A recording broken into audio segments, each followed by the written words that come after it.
Okay, good evening, everyone. Welcome to the February 24th, 2025 Pine-Richland School Board regular meeting. Please join me with standing with the Pledge of Allegiance. I pledge allegiance to the flag of the United States of America and to the republic for which it stands, one nation, under God, indivisible, with liberty and justice for all. Okay, thank you. Mrs. Williams, roll call, please. Mr. Morset? Here. Mrs. Hillman? Here. Mr. Kashani? Here. Mrs. Brusalis? Here. Mr. Cassidy? Here. Mrs. Fortier? Here. Mrs. Miller? Mrs. Turchik? Here. Mr. Wheathorn? Here. Thank you. Okay, thank you. I do have a president's statement. On February 21st, 2025, which was this past Friday, Dr. Hernandez hosted Leslie Miller and myself at the high school to meet with Elise Duckworth, Jake Pazin, Tiffany Gathers. Each of these students are represented well within the school with leadership positions, a variety of personal involvement in multiple school activities, and outward pride in Pine-Richland High School. The three students expressed interest in sitting down with some members of the school board to discuss a number of concerns on their mind. The meeting was moderated by Dr. Hernandez, who started off with some icebreakers for the group. Mrs. Miller and my thoughts on the meeting are as follows. We're very impressed with the students' willingness to sit down with some members of the board to have a respectful conversation. These students and Dr. Hernandez set a fine example of how to come together to engage in constructive conversations. That is the way to do this. Good on them, and that's what I told them when they sat down with us. The students said that they want to be heard, that they expressed to the board to not overlook educational value of books that may be deemed inappropriate to some, to take all points into consideration. They said they listened and they wanted to be listened and understood why the board feels that some books may be deemed unacceptable. So they did listen to us. They expressed that inappropriate content, while in some books is even more prevalent on the internet and social media. They agree that parents should be able to flag a book or books that they do not want their children to read. They were concerned with the discourse coming from the community to the school board, and they were very concerned with the discourse within the school board, which they said was not a good look. Additionally, the students shared with us their real concerns or sources of concerns like stress, school safety, social media, mental health. They asked that the board prioritize these concerns over things like library policy. We did let them know through discussion that even though they may not see, these items indeed are addressed at the board level, and we find that these concerns very important, so important that the board has approved an addition of an SRO and SSO at every Pine-Richland school to help support safety. The students really appreciated this action. The students shared that they believe that Angels of Greenwood is a good book full of historical reference that complements their 9th grade history lessons. Also that the book is written by a black author as compared to Kill a Mockingbird, which is written by a white author. We explained that in the 8th grade, the book Brown Girl Dreaming by Jacqueline Woodson was approved a few years ago, and unfortunately for the students, they were beyond 8th grade when that book appeared, so they missed the opportunity to study with this novel. We did walk them through how the PA Department of Education wants each ELA program to build a staircase of complexity as the student travels through each grade. It was explained that moving from Brown Girl Dreaming to Angel of Greenwood is not moving up the staircase. Perhaps a different way to look at it would be to start with Angel of Greenwood, then move to Brown Girl Dreaming. So they understood that. The students and Dr. Hernandez offered up a few ideas they would like the board to consider. Allowing students to have a voice at board meetings. They used North Allegheny School Board as an example where each board meeting there are 1 or 2 student representatives who provide a report out to the board on positive student business. They also want us to consider support a few board members to attend the Principals Advisory Committee, which meets with the principals and students, which is a group led by Dr. Hernandez that meets often to provide student input and support the growth and development of students as they enter 9th grade. To sum up the meeting, we can all learn from these students and the guidance that Dr. Hernandez and how to effectively make our voices heard. So thank you. Okay, let's move on the agenda item. Let me go pull this up. We move to recognition, student and staff recognition, 1.02. Mrs. Hassinger? Pine-Richland High School students named Student of the Month at A.W. Beatty for December, January include senior Jessica Boy, Culinary Arts, juniors Reed Carter, Early Childhood Education, James Lane, Automotive Collision Technology, Alyssa Lucchino, Health and Nursing Sciences, Joey Mascarenas, Carpentry and Building Construction, Jessica Treville, Cosmetology, and sophomore Tatiana Stadina, Culinary Arts. Pine-Richland band teachers, Mr. Will Guess and Mr. Jim Stillwagon, hosted the 71st Annual Allegheny Valley Honors Band Festival on January 17th. 28 Pine-Richland students were joined by middle and high school student musicians from 8 area districts. Dr. Gregory Drain and Mr. Robert Sheldon participated as guest conductors. Seniors Liliana Bogle, Thomas DeVito, and William Tamburi. Juniors Ashlyn Casali, Jiwon Lee, and Ryan Noir. And sophomore Alex Goss successfully auditioned to participate in the PMEA District 1 West Band Festival held January 25th at Hampton High School. Liliana, Thomas, Will, Ashlyn, and Ryan advanced to the PMEA Region 1 Band Festival, which will be held March 8th at Ambridge. 11 Pine-Richland High School students performed at the PMEA District 1 Choir at Mount Lebanon on February 6th and 7th. Seniors Claire Dosh and Mackenzie Mercury. Juniors Brooke Deegan, Josh Jeski, Sophia Priore, and Caitlin Rickard. And sophomores Karcher Dosh, Reagan Dosh, Lauren Pursuta, Allie Rischel, and Avi Sasso. Brooke, Claire, Karcher, Reagan, Mackenzie, Josh, Sophia, Lauren, Caitlin, and Avi all qualified for the PMEA Region 1 Choir to be held in March at Waynesburg University. This is the second highest number of students in Pine-Richland history to qualify for Region Choir. Juniors Ashlyn Casali and Ryan Noir have been chosen to participate in the Pittsburgh Symphony Orchestra Student Side-by-Side program. Ashlyn was selected as principal flute and Ryan was selected as principal clarinet. The side-by-side program affords high school musicians the experience of rehearsing and performing alongside their Pittsburgh Symphony Orchestra counterparts. Students receive personal coaching from PSO musicians, participate in full orchestra rehearsals, and collaborate with other student musicians. The program culminates in a joint performance at Heinz Hall on April 2nd. Senior Alexis Verba, under the direction of teacher Courtney Cronk-Love, earned second place in the statewide Brighter Financial Futures Fall Budgeting Challenge. In this competition, students build their net worth by transferring money from their checking account to savings and build up their credit score by responsibly covering cash flow shortfalls and paying off their balance on time, all while dealing with life events and unplanned expenses. 21 high school art students recently won 33 awards in the Regional Scholastic Art and Writing Awards competition, including 4 Gold Key Awards and 11 Silver Key Awards. Jamina Belda, Amelia Hackle, Charlie Ozelski, and Benjamin Santiago received Gold Key Awards. Gold Key winners move on to national judging, the results of which will be announced in late March. Silver Key Award winners include Megan Black, John Folino, Cadence Foote, Amelia Hackle, Serafina Julio, Kaylee Koch, Kira Moscala, Aaron Murray, Charlie Ozelski, and Brooklyn Ramirez. In addition to earning a Gold Key Award, Charlie Ozelski is an American Visions nominee, the program's Best in Show Award. 2 students were awarded for their portfolios. Kiara Moscala earned a Silver Key Award and Megan Black earned an honorable mention. A full list of winners in this competition is posted on pinerichland.org. Pine-Richland High School language arts teacher Michelle Bruno has been honored with Pittsburgh Public Theater's prestigious Rob Zellers Award for Excellence in Arts Education. This award is presented annually to honor a teacher who passionately provides quality arts education experiences for their students. Mrs. Bruno, who teaches acting, directing, and English, was selected for her unwavering commitment to inspiring students and cultivating creativity and artistic expression within the Pine-Richland community. Mrs. Bruno is being honored this evening during the showcase of finalists, in which 2 Pine-Richland students, John Folino and Jillian Zalek, are competing. 15 seniors proudly committed to continuing their athletic journeys at the collegiate level February 5th on National Signing Day, representing baseball, football, track and field, cross-country, golf, rowing, and volleyball.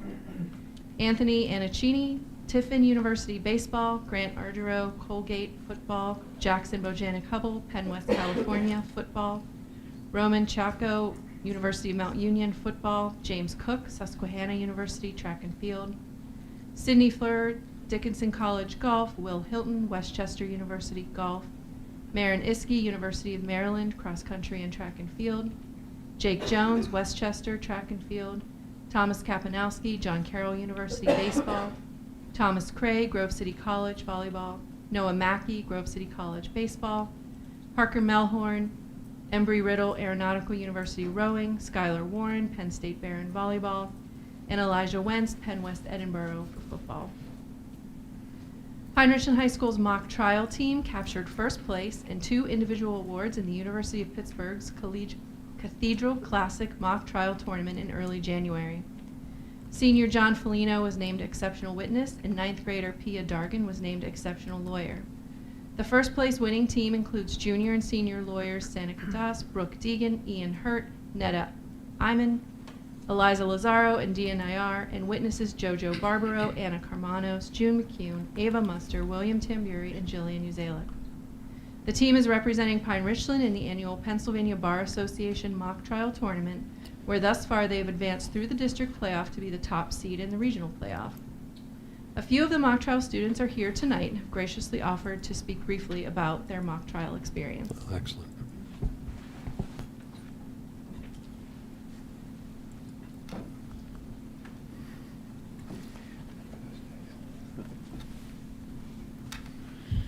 Good evening. My name is Eliza Lazaro, and I'm the president of Mock Trial this year. I would first like to thank everyone who's made these opportunities possible for us. Now, if you don't know what Mock Trial is, it's a competition where everyone in the state receives the same case, and each team must come up with a prosecution and defense side. These teams are made up of witnesses and lawyers, and they face each other in mock trials where they're judged on case theory, understanding of the law, and most importantly, public speaking and performance. Mock trial has taught me leadership, teamwork, and adaptability. Our team must be an airtight ship, and you learn how to advocate for yourself and when to listen to others in order to keep your case coherent as it adapts and evolves throughout the season. I'd like to thank all of you for allowing us to foster our professional skills as we go out into an ever-changing and ever-nuanced world. Thank you.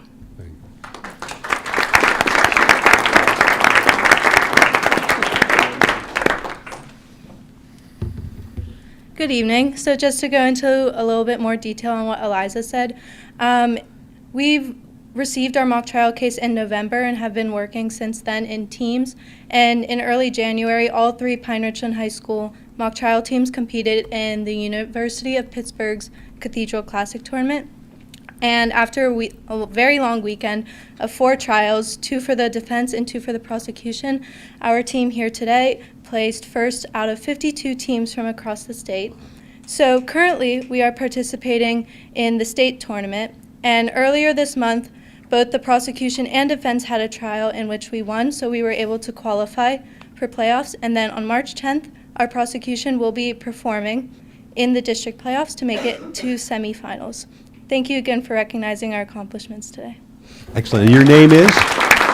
Your name? I missed your name? Dia Nair. Okay, Dina. Very good.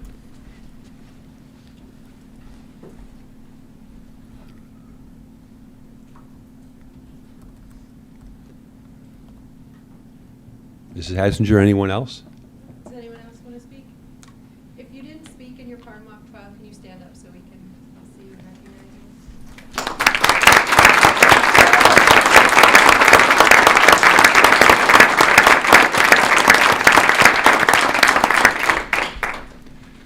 Good luck in the semifinals.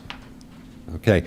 Mrs. Hassinger, that was pretty expansive list you just went through. I mean, we've got academics, music, band, choir, orchestra, art, writing, theater, and mock trial, and athletics. Very, very impressive. So thank you for sharing that with us.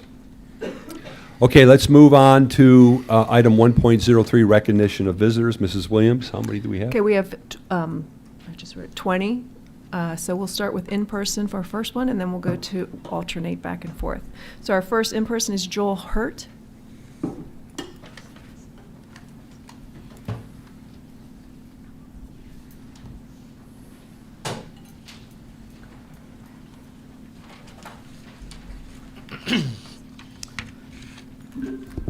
Good evening, Joel Hurd, Legion Drive.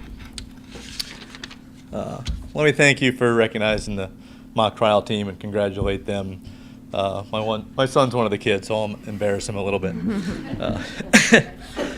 Following up on two wonderful events this weekend with author Randy Pink, I wanted to speak tonight about your decision to reject Angel of Greenwood as a core text for the 9th grade. It's really an excellent book. It tackles big issues like racism, violence, and educational access. But it also has more personal themes like overcoming peer pressure, or negative first impressions, or past mistakes and misdeeds. Themes of redemption, really. I'm not an expert on text selection, but I have to say this. Neither are any of you. And that's okay, truly, because we have experts in the district already. The teachers, librarians, administrators who develop the curriculum and teach the material. Many of you said you voted against Angel of Greenwood because with a Lexile score of 770, it just wasn't challenging enough for 9th graders. Respectfully, that reasoning just does not hold up. Lexile scores do not account, they're a tool, but they don't account for things like themes, content appropriateness, or complexity of ideas. My 12th grader in the back just read The Road by Cormac McCarthy for an assignment in his AP Literature class. It has a score of 670, 100 points below Angel of Greenwood. Last year in 11th grade, he took AP Language and Composition, in which he read Grapes of Wrath and Of Mice and Men, John Steinbeck, classic American literature. Grapes of Wrath has a score of 680. Of Mice and Men has a score of 630, 140 points below Angel of Greenwood. These are books being taught in AP classes to 11th graders and 12th graders. Clearly, Lexile scores do not tell the whole story. They also do not account for student motivation, which can significantly impact comprehension. What do we know about student motivation here? We know students have been speaking at school board meetings. They've been, I guess, meeting with school board members, which is great to hear. We know their activism inspired Ms. Pink to travel to Pittsburgh. We know they reached out to the publisher and got 100 free copies of the book to hand out to students. We know that 60 of them took time out of their weekend, this past weekend, to meet with the author and discuss the book. That's pretty darn motivated.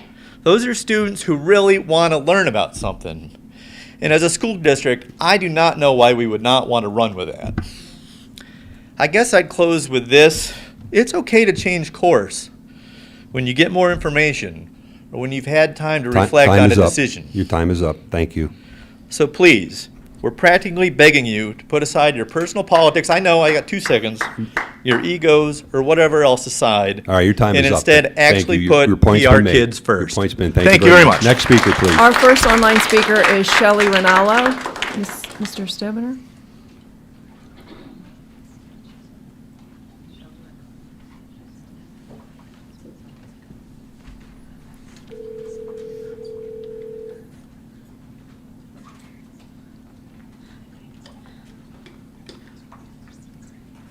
Hello? Hello? Hello? Hi, you're on with the board. Yes. Okay, thank you. My name is Shelley Rinaldo. I live in Richland Township. I have 5 children. 2 are still in the district. I want to thank the board members who remain steadfast in the promise made to keep common sense in our school policies with the goal of returning to focusing on core, basic academic education. We appreciate the time you sacrifice away from your own lives and families to devote to our community. We need to remind ourselves you hold a volunteer position. My prayer is that as parents and community members, we can come together on common ground and be able to communicate our concerns and opinions with respect and dignity for one another, for the sake of our own children. When it comes to setting examples for our kids, more is caught than taught. Thank you for this time, for letting me speak. Thank you. Thank you. Next speaker, please. Beth Shenefeld?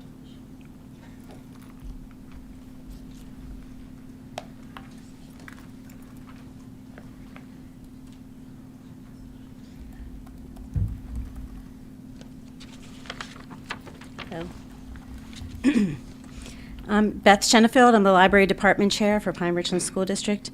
The philosophy of the Pine-Richland Library Department is to spark curiosity, create connections, and empower learners. Our librarians serve as educators, instructional partners, leaders, information specialists, and program administrators, prioritizing service to students while also supporting staff, parents, and the school community.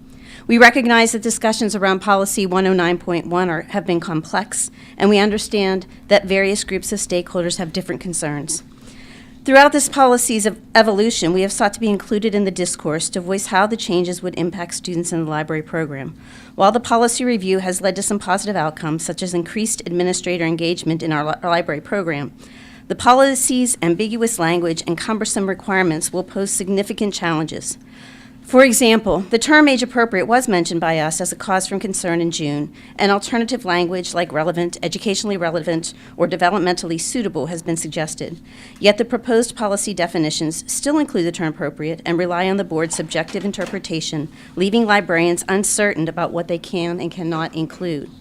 Time is a critical factor.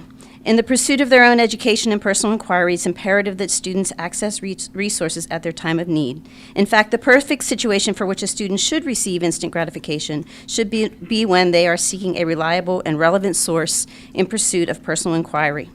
The proposed processes severely hinder timely access. Our sample timeline in the November 22nd document detailed an 86-day delay from quote to acquisition.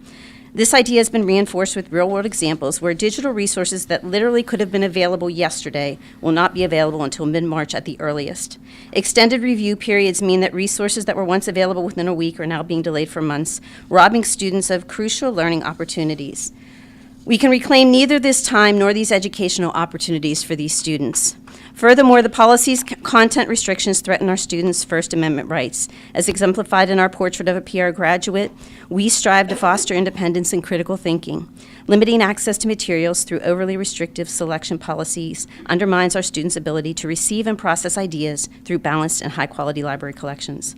The proposed reconsideration process is also troubling as it centralizes decision-making with the superintendent, removing the valuable input of a diverse committee that could provide a well-rounded perspective on challenged materials. Pine-Richland librarians remain committed to following the board-approved policy, even as we express concern for the current draft proposal, which we feel will impede students' quest for knowledge, hinder support for teaching, and disrupt library operations. We believe in a balanced approach that respects parental rights while upholding students' constitutional right to access information through library materials, even when those materials challenge or provoke. The proposed policy, unclear language, excessive procedural delays, and content restrictions risk compromising our core mission. We respectfully request the opportunity to be part of the ongoing conversation as the district works to revise this policy. Thank you. Thank you. Next speaker. Our next online speaker is Lauren Edwards. Mr. Stabenow.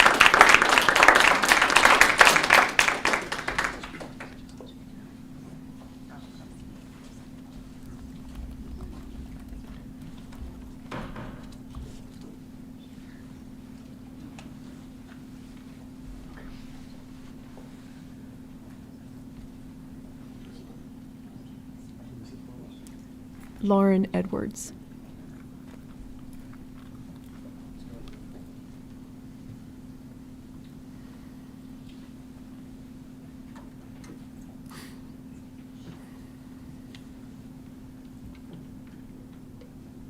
Hello? Hello, you're on with the board. Thank you. Hello, my name is Lauren Edwards, and I have 2 children in the district, second grade and kindergarten at Richland. I have just 3 comments for the board tonight. First, thank you for those who are pressing on with the library policy. I think it's a matter of common sense to have standards in place now that we've seen some examples of how extreme the content can be. I think you're being thoughtful and thorough with how you are defining those standards. I know many are making the argument that these books need to be available for kids that may be victims of abuse or do not have the resources to otherwise easily obtain the books. But let's remember that back when the books were originally challenged, one of the main points from the district was that the books in question had nearly no record of being kept out. I think this is a reflection that our community has not demonstrated demand for this objectionable content, and the value of having the appropriate standards in place outweighs the value of pushing limits within the school library content. I understand that many books are not made available in school libraries, and a lot of community members agree that these types of questionable books should not be among those few that are making the cut. Second point, I'd like to thank the board for approving the opt-in for the K-6 counseling curriculum. You may remember that I vocalized that I was told I could not opt my child out of the curriculum last school year. So this policy has been very good for me and my family. My kids haven't had to sit in any of the counseling lessons against my will, and I believe every parent should have the right to make that decision intentionally. Third point, there was a community member who highlighted some very compelling information on the last board meeting about lexile levels, and that highlighted some inconsistencies that exist today between grade level and lexile level in many of the texts being used. And to me, this just showcases how previous boards likely weren't using lexile level as a factor, and perhaps this is an opportunity to make sure that the books really are doing that staircase of learning, or whatever the PA department calls it, and that they really are at the level that they should be for the curriculum. So thank you for listening to my comments, and I appreciate the board, their focus on parental rights and educational quality, and appreciate their strong leadership. Thank you. Okay, next speaker. Our next in-person is Ann Myers.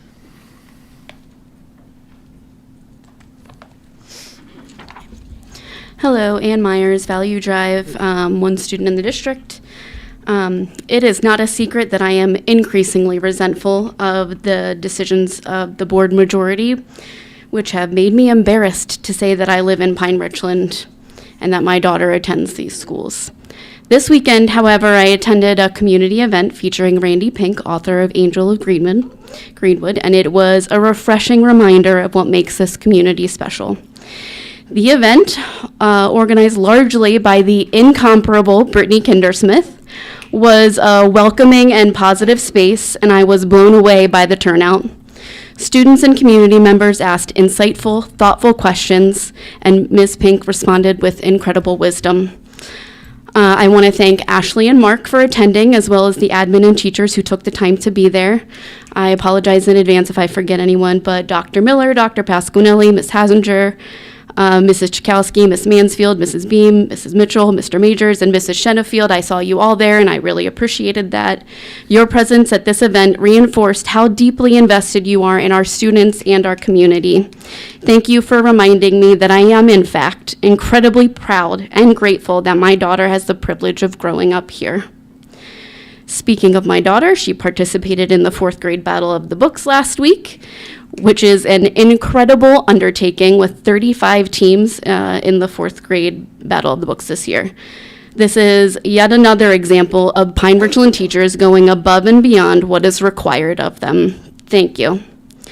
Also, the 4th grade band concert put on by Mr. Coulter and Mr. Nicodemus was excellent and adorable. And lastly, I see that policy 109.1 is on the agenda again. I have noticed a troubling pattern in the last few board meetings. The board majority frequently calling the question to shut down discussion. I want to believe that every member of this board has the interests of our children in mind, and I don't want to sit through another 7-hour meeting. But I am begging you all, please listen to each other. Stop shutting down discussion. You will not make progress any other way. Allow all points to be heard. Thank you. Thank you. Next speaker. Our next online speaker, Mr. Stover, Mrs. Therese Dawson.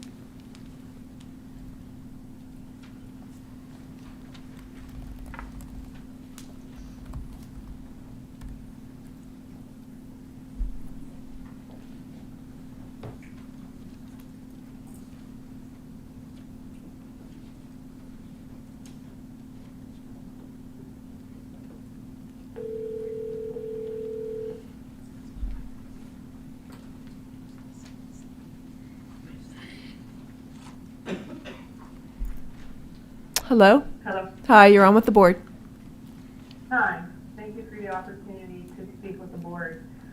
I'm calling tonight to share my thoughts about the proposed tax paying proposal to increase our taxes.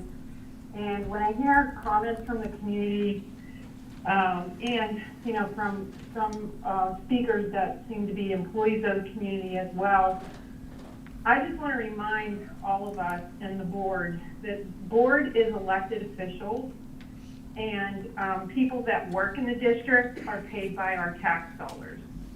And I think that before you decide to increase our taxes, you need to do a strong review of what is and is not necessary to forward academic excellence, respecting taxpayers who do not have children in this learning environment anymore, which is a large majority of the tax-paying dollars.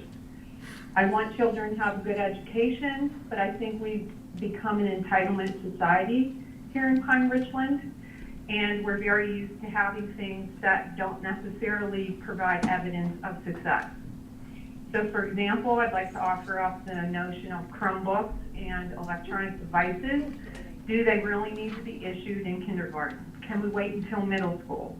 There's strong evidence that both cognitive and emotional intelligence are grounded more by handwritten work, both for young people and adults. We used to do keyboarding when my students were in elementary school, which I found very valuable. However, do we need so much curriculum being taught on devices? This provokes more resource accumulation and more spending. Let's start with that.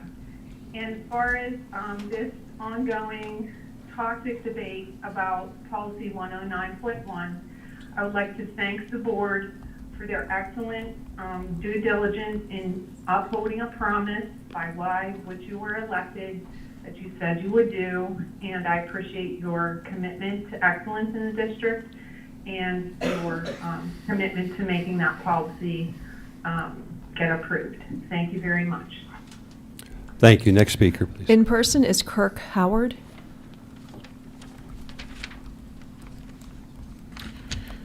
Hello, Kirk Howard, Richland Township, 2 kids in the district, 1st and 4th grades.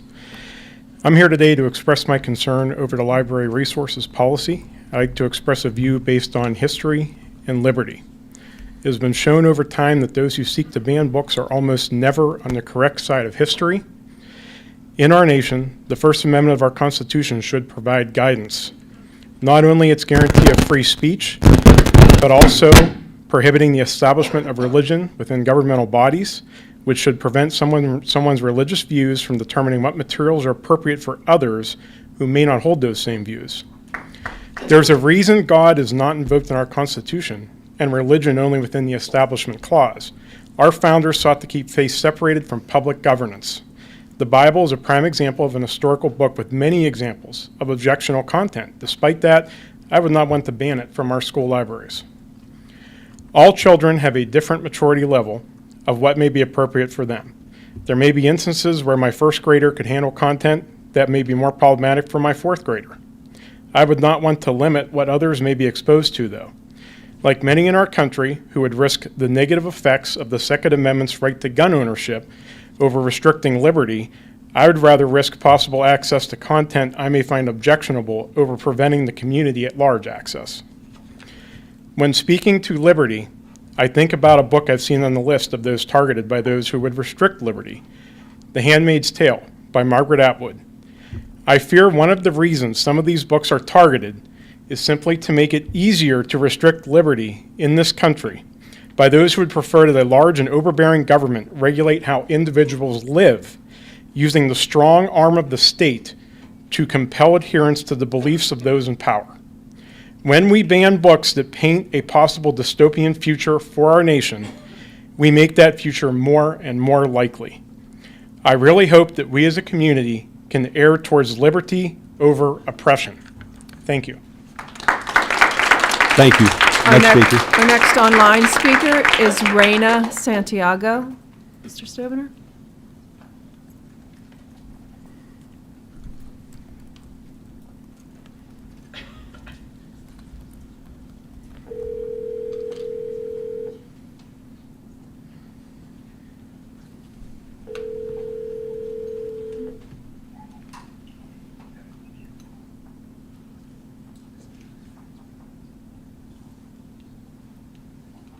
Hello? Hello? Hi, you're on with the board. Hi, good evening. So I'm a Pine-Richland resident with one child who has graduated in the district and one who is a senior. Just want to thank the board for the incredibly strong and effective leadership they continue to display in helping us forge the future of our community and our country. The focus on academics, fiscal responsibility, and parental rights and authority are key strategies that will bring us dividends for many years to come. Thank you, board members, for all you do.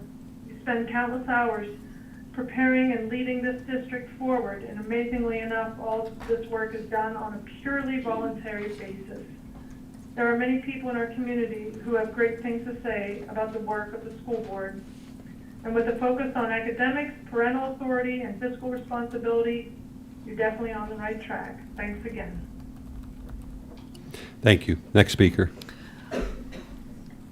Nettie Amer? Ms. Amer? Netta, sorry.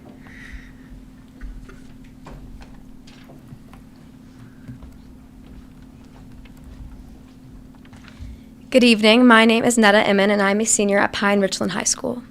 As someone who's been invited to appear before the board for recognition of my extracurricular achievements, I ask that my words today are given the same respect that I am given for what I'm able to do. I want to begin by saying that I understand. I understand your overarching goal of wanting to move away from explicit content within the library. I understand your intention to remove books that contain inappropriate material from an educational setting. Acknowledging a level of understanding within both sides is crucial, because if it's not said, then both of us go believing that we don't understand each other to a certain extent, and that is just not true. What I'm asking for now is a conversation that lies beyond the simple black and white sides. Instead, we must have a mindset that this doesn't have to be a battle. It can be an opportunity for the community and the board to work together in addressing the concerns surrounding the books in our library. As we've seen in these past few months, what's defined as an educational book and what is too explicit is extremely vague. What one person decides is a book that is perfectly fine for their child is what another person thinks is not okay.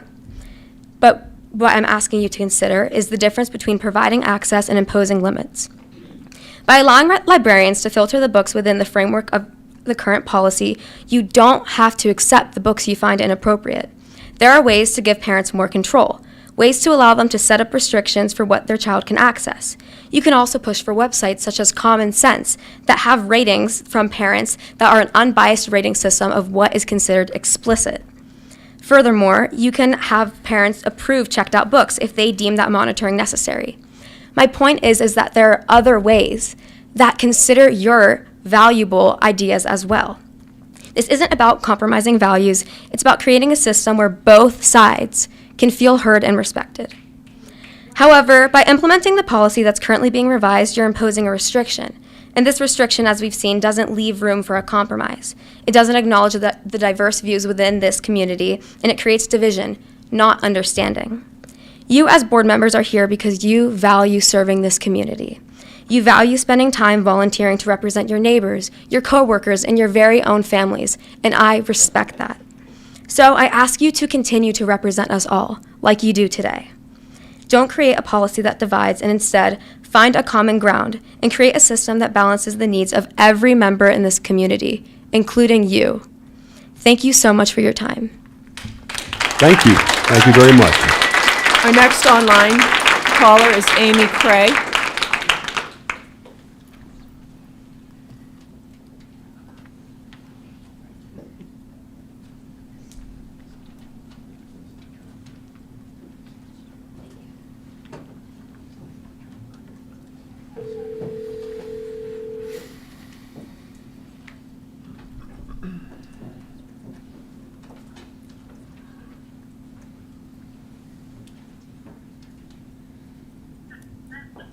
Hello? Hello? Hello? Ms. Cray, you're on with the board. Hello? Go ahead. Thank you. Good evening, board. I have 5 kids, one in public school. I've seen a lot of coverage in the last few weeks with a lot of misinformation by the media about the school board library policy. I'm just wondering why the administration has not corrected the false reporting like they did on previous news reports that have happened in the district. To Kill a Mockingbird is not a book that has been discussed as being banned. Angels of Greenwood is not a banned book. Captain Underpants and The Color Purple are also books that have been reported as being banned by the news coverage, and no one has made an effort to correct that. Secondly, with respect to the tax increase in the area, I know board members and community members have volunteered their money willingly, and last I checked, they can easily donate money to the district. But with a small 2% plus change deficit, my concern is with the coming potential changes with the Department of Education, there is a swing that's taking place for tax money to follow students. Even Governor Shapiro ran on this promise of school choice. When 600 plus students in our districts whose families pay district taxes but are educated elsewhere, how will you make up the significant deficit and loss of revenue when those families can take their tax dollars and fund their children's education outside of the public school district?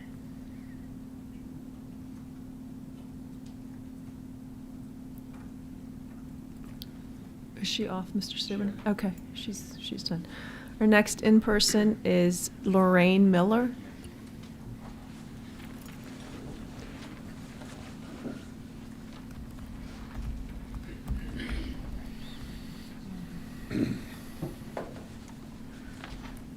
Hi, everybody. Thank you, Board, for giving me the opportunity to speak. My name is Lorraine Miller, Oak Haven Drive.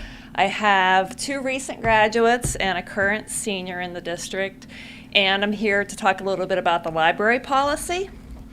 I first became aware of it last September when I watched a rather disastrous meeting online, and I didn't believe that I would still be following it 5 months later, but here we are. I'm uncertain what proponents of the red line policy believe will be gained for students through its implementation.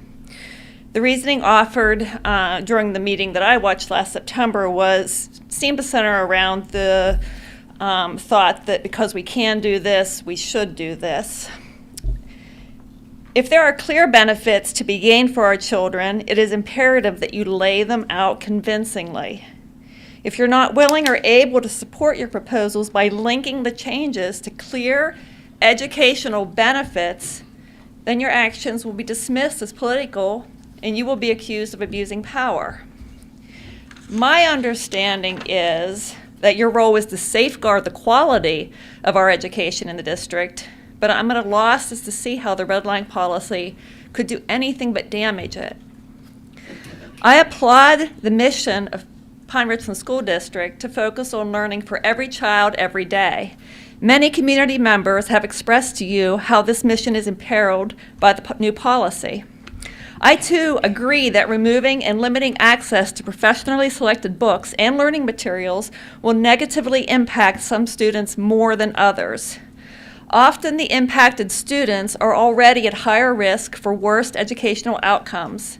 And I have great sympathy for those parents and support them in their advocacy for their kids. None of my children belong to marginalized groups, but each and every one of them went through times where I considered them at risk. Over the years, I sought help of teachers, counselors, and administrators to improve the outcomes for my kids. And I can say that I have never had my concerns dismissed, and I was profoundly grateful for the expertise. There is simply no way that we as parents can be on top of every challenge our kids encounter on their journey into adulthood. There is simply no way that we can protect them from every hurt, every slight, every misguided choice. Sometimes the faculty and staff at the school district see things that we miss. They can help our children in ways that we cannot. Yes, it can be a very bitter pill to swallow, but it's true, and I have experienced it firsthand. The help and guidance I received at Wexford Elementary, Eden Hall, the middle school, and the high school was an invaluable parenting resource. As elected school members, you will never know my children or be able to help my children like the school faculty and staff do. I think your time is up if that clock is right, Mr. Stobner. Is that correct? Please don't hinder the highly qualified and caring members of the school community from helping. Our kids need them, and we parents need them. They are the heart and soul of our village. Okay, thank you. Our next online speaker is Eli Santiago. Mr. Stovner.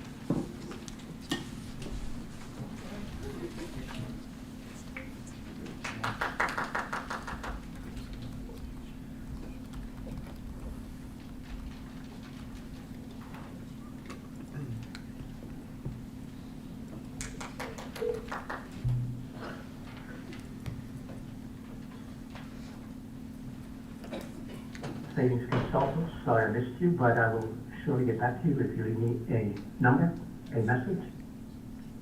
Okay, we'll move on. Jennifer Buse.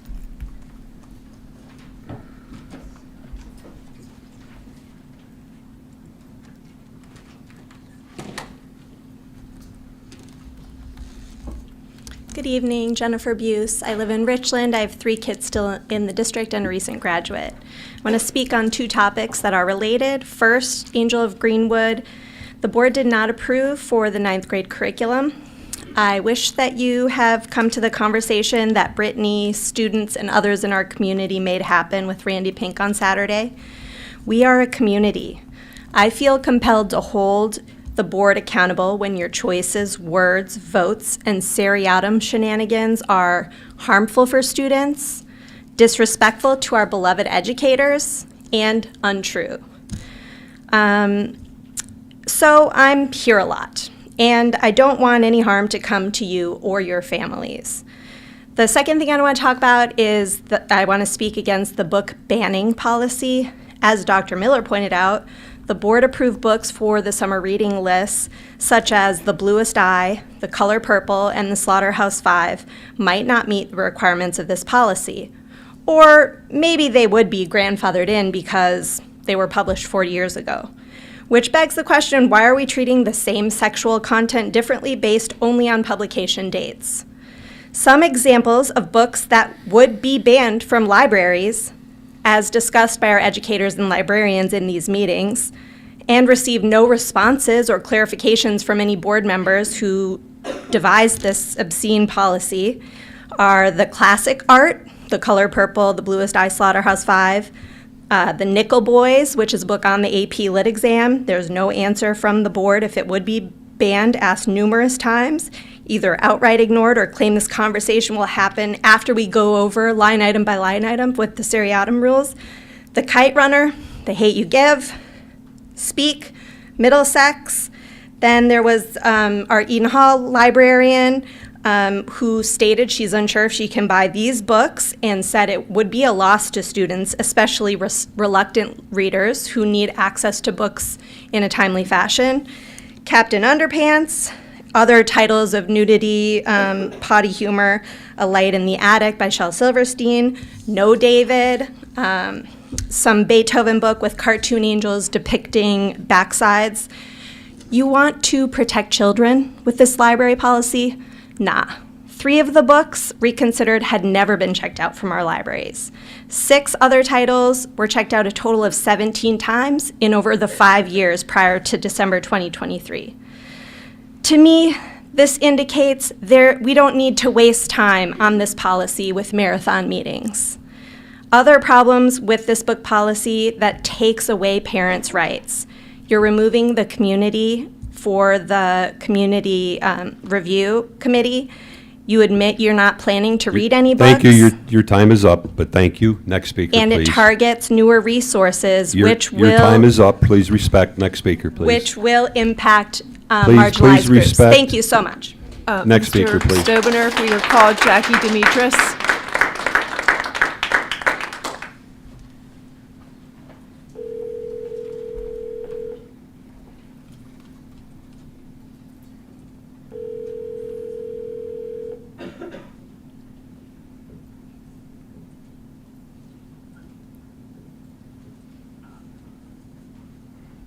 Hello? Hi. Hi, you're on with the board. Hi, Barb. Thanks. Okay. I just want to commend the young lady that was spoke earlier. one of the most thoughtful, mature speakers I've listened to in quite some time. I want to officially go on the record tonight to challenge the appropriateness of the executive session that was held earlier tonight regarding the 2025-26 budget. The board said there would not be deliberation, but a budget meeting held outside the public forum violates the intent and the spirit of the Pennsylvania's Sunshine Act. Budgets are not one of the topics that is given an exception under the Sunshine Law. I think that meeting is pushing the envelope. Any budget meeting discussion should have been held in a public forum. So I'm formally contesting this executive session to preserve the right to file a violation of the Sunshine Act for Pine-Richland School District. Here's why the public should have full disclosure on the budget discussion. The administration is supporting a rather hefty tax increase. This is not business as usual. And there are several members of the board who appear to be advocating for a tax increase as well. And the district is sitting on a $35 million fund balance. There are few school districts that have the luxury of such a significant fund balance. So this has implications on a millage increase on top of the significant Allegheny County millage increase that was just recently passed. I was recently told that the Pine-Richland School District, 70% of the residents do not have children in school. Yet the school district operates with the top of the line in everything. I think that it's time to take a step back and look at your expenses and get into reality and have some respect for the taxpayers in this community. Thank you. Thank you. Next speaker. Next speaker is Bree Bear.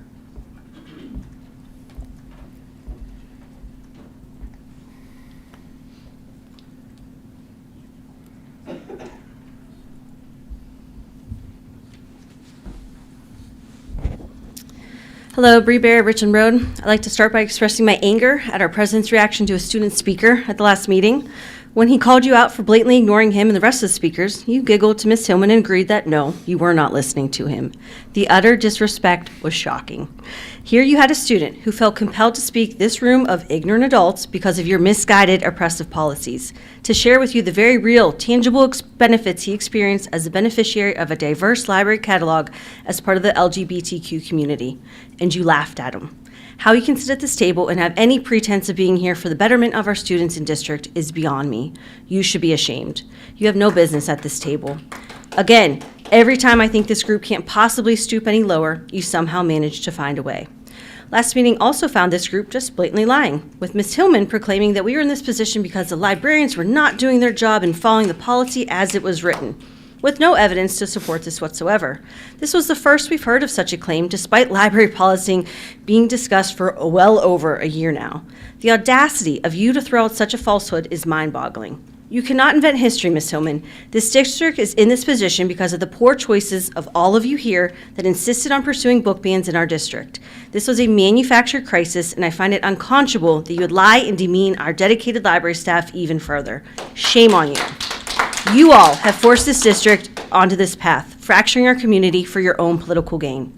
At the last meeting, we also got confirmation that while the reasoning behind Ms. Miller abstaining from the Angels of Greenwood vote remains a mystery, she is still firmly in the pocket of Ms. Brusalis and Ms. Hillman, voting with this poisonous PR Kids First majority to refuse to abandon this library policy, to refuse to table discussion until you could have the librarians weigh in on pertinent processes to you, and to insist on forcing language on interlibrary loans into the policy despite none of you showing an understanding of how they actually work.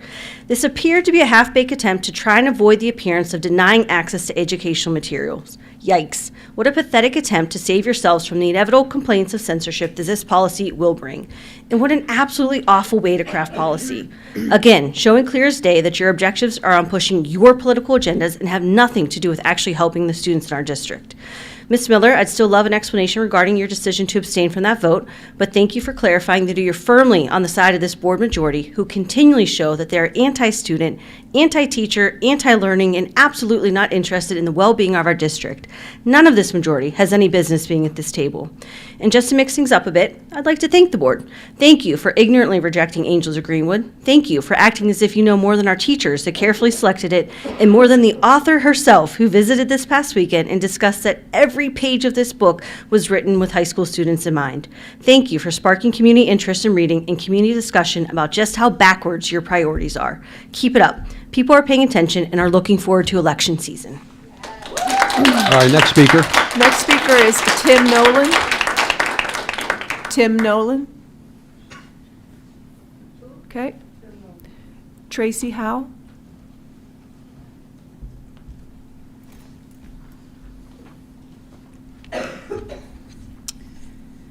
Good evening. My name is Tracy Howe. I'm the parent of an 11th grade student.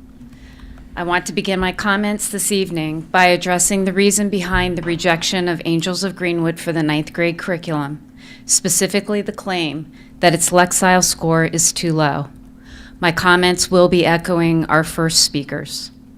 If this board intends to continue exercising control over book selection, then I urge you to educate yourselves on the limitations and potential harm of using these scores as the sole determining factor for a book's appropriateness for the curriculum.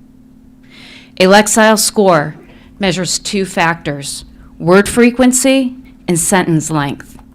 It tells us nothing about the richness of themes, historical or cultural significance, or the emotional intelligence a book cultivates in students.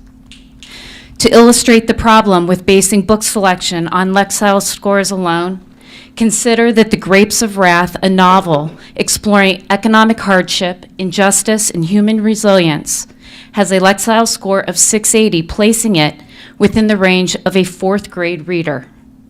Meanwhile, Diary of a Wimpy Kid, a light-hearted middle school series, has a Lexile score that could place it in the 9th grade curriculum.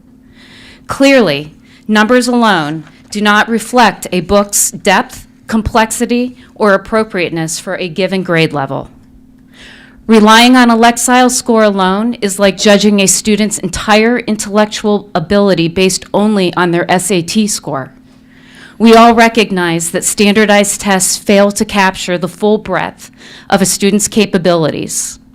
Likewise, Lexile scores fail to measure the full breadth of a book's complexity and educational value. If we truly care about stoking a love of reading in students, we must recognize that literature is more than numbers on a scale. I want to use my remaining time tonight to express my gratitude to those board members who have engaged with students in the community beyond this meeting room.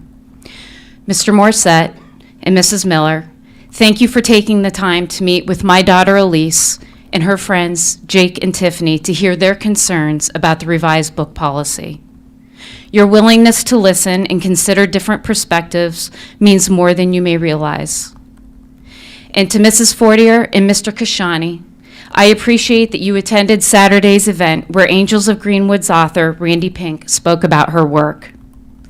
Even if we do not always agree, showing up matters. It signals a willingness to learn, to engage, and perhaps even to reconsider. I hope that moving forward, the board will continue to seek knowledge, listen to the voices of those affected, and make decisions that truly serve our students' best interests. Thank you. Thank you. Next speaker is Elise Duckworth.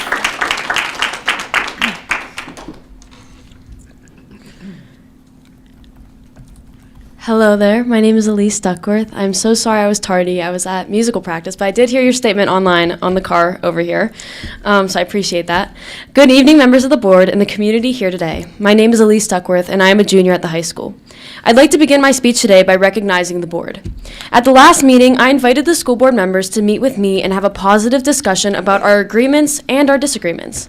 On Friday, February 21st, I engaged in a meeting with students Jake Pazin, Tiffany Gathers, and board members Mr. Morissette, Mrs. Miller, and our principal, Dr. Hernandez, as a moderator. I am so delighted to admit that the meeting was truly a positive step in the right direction. Students were given an opportunity to express their disagreements, and it felt as though respectful conversation about each point took place. At the meeting, every individual had an opportunity to discuss their positioning on topics, and everyone was heard and recognized. The meeting greatly demonstrates the members of the community and board's potential for civil discourse. The student-to-board conversation reminded us all that communication will always be the best way to meet disagreements. It also sets an example for future meetings between student and board members and reminds every student that their voice is powerful, impactful, and recognized. We hope that two-way communication will apply between the board and the community in the future. The students hope to vouch for the staff and community, reflect on Angel of Greenwood, and use our conversation to find middle ground. We hope further communication with the board and students will occur in the future. Next, I would like to recognize the amazing event we had on Saturday. We got to meet with Randy Pink, the author of Angel of Greenwood. There is nothing that makes me more hopeful than a community coming together. Witnessing the amount of students, parents, teachers, and even school board members come together despite disagreement shows the true strength of our community. There are so many passionate individuals with the strength to move mountains. The things we could do if we work together are unfathomable. I'm so glad we got to discuss the kind of person Randy is and the work of art she created. I'll end with one final thought. We live in a bubble here in Pine-Richland, and for communities like ours, books are essential for breaking down barriers and broadening our perspectives. They allow students to explore cultures and experiences beyond their own. It's important to remember that books are not a threat. They help shape young, evolving minds.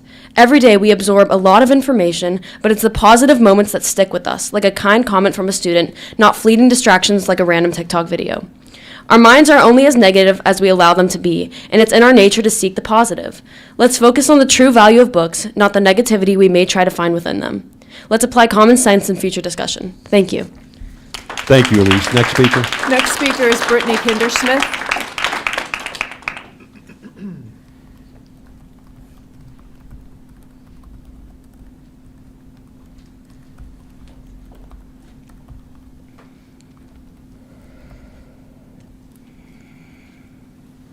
Hi, good evening. Brittany Kindersmith, Richland Township, parent of 2 PR students.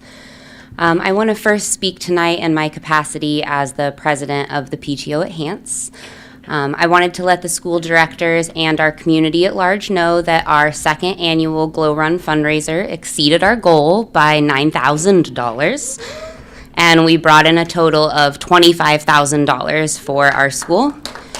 That total, thank you. That total is helping us to alter Hance's budget for next school year, which will include the addition of fully funded field trips for all students, $1,500 in flexible seating options for classrooms throughout our building, increased classroom startup funds for our staff, and upgraded and enhanced indoor recess carts, which benefit all students in the building. We owe this success not only to our committee chair, Krista Noche, but also Hance's principal, Paula Guerin, who not only worked to help build excitement around the event, but also allowed the students to turn her into a human hot dog. There are pictures on the district website, I believe, if you'd like to see that. She is such a great example of a positive and fair leader, so thank you, Mrs. Guerin, and way to go, Hants community. Now, stepping into my role as a community member, I would just like to speak one more time about Angel of Greenwood and author Randy Pink. As you are all aware, since you were invited to attend, our community hosted Miss Pink for 2 community conversations this past weekend. I set out with the intention of organizing an event that would be a positive and uplifting experience for the members of our community. The event's focus was not the board or what I might believe to be your shortcomings, but the focus was on community building. Gathering and sharing in an experience together where you left feeling better than you did upon arrival. Where you might sit down and meet someone new sitting next to you. At the end of the student session, a Black student told me that she wished something like this could have happened years ago. She's a senior. So that she knew she had this many people in her community who actually cared. I want to thank Ashley Fortier and Mark Kashani for being in attendance at the event. I also wanted to thank those on the board who took time to respond to my invitation, even if you did not intend to be there. I believe that the nearly 250 students and community stakeholders who were able to attend would agree that you missed a lovely event.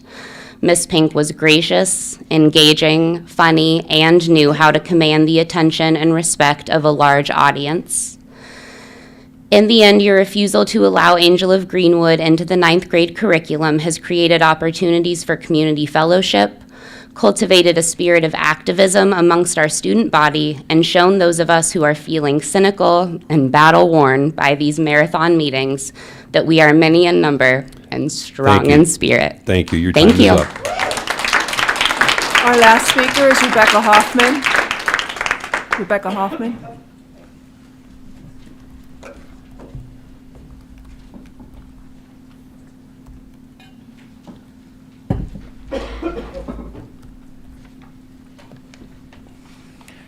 Hi, I'm Rebecca Hoffman. I have 4 kids left in the district and 1 who graduated. I was pondering the suggested 30-day delay for book acquisitions and dissecting what the point is. If you don't allow a book in for whatever reason, there's a clear impact. No kids get the opportunity to read it. But if you delay it by 30 or 60 or 90 days, but then it arrives in front of the kids, what was the purpose of that delay? What did we gain with that hoop? It's easy to see what we lose. Maybe a student loses enthusiasm for a particular book or reading in general. Maybe a student is prevented from completing an assignment with a book that would have supported their learning. But what's the benefit in the delay? I went back to the last meeting and rewatched at approximately 1 hour and 54 minutes. Not 1, not 2, but 3 board members answered my question. Mr. Weethorn said, 30 days gives the public the opportunity to weigh in, to contact individual board members if they choose to. Is that procedure in the policy? Mrs. Hillman then said that the 30 days is to benefit the community and to give them time. Mrs. Brusalis said, I think the 30 days is important to give people time, not just board members the opportunity to look at the list, but also community members to look at the list. Mrs. Fortier summarized, to benefit the community at the cost of children is what I'm hearing. We're putting the will of these unknown community members ahead of the needs of our students. So I'll circle back to my original question of what is the point of a cumbersome delay? The board made explicitly clear, the point is to give the community ample time to weigh in. Presumably, these are not district parents, since they already have both the ability and an open invitation to exercise their parental rights, to oversee what their child checks out in the library. We've heard a lot about parental rights and debated why one parent's opinion should restrict the access of other families. But this is a new concept that I guess we can call community member rights. Why would those rights supersede students' rights and parents' rights? The board majority seemed coordinated in their message. So now we have a new question to ponder. Why is the board majority fiercely advocating for community member rights? We don't see them advocate on behalf of educators, administrators, or students. This seems like an odd priority for a public school board. Thank you. Okay, Mrs. Williams, is That that was our last speaker, unless you want to try and reach Mr. Santiago one more time. it? Okay, we'll give him a try. Mr. We have time. We have 7 minutes. Yeah.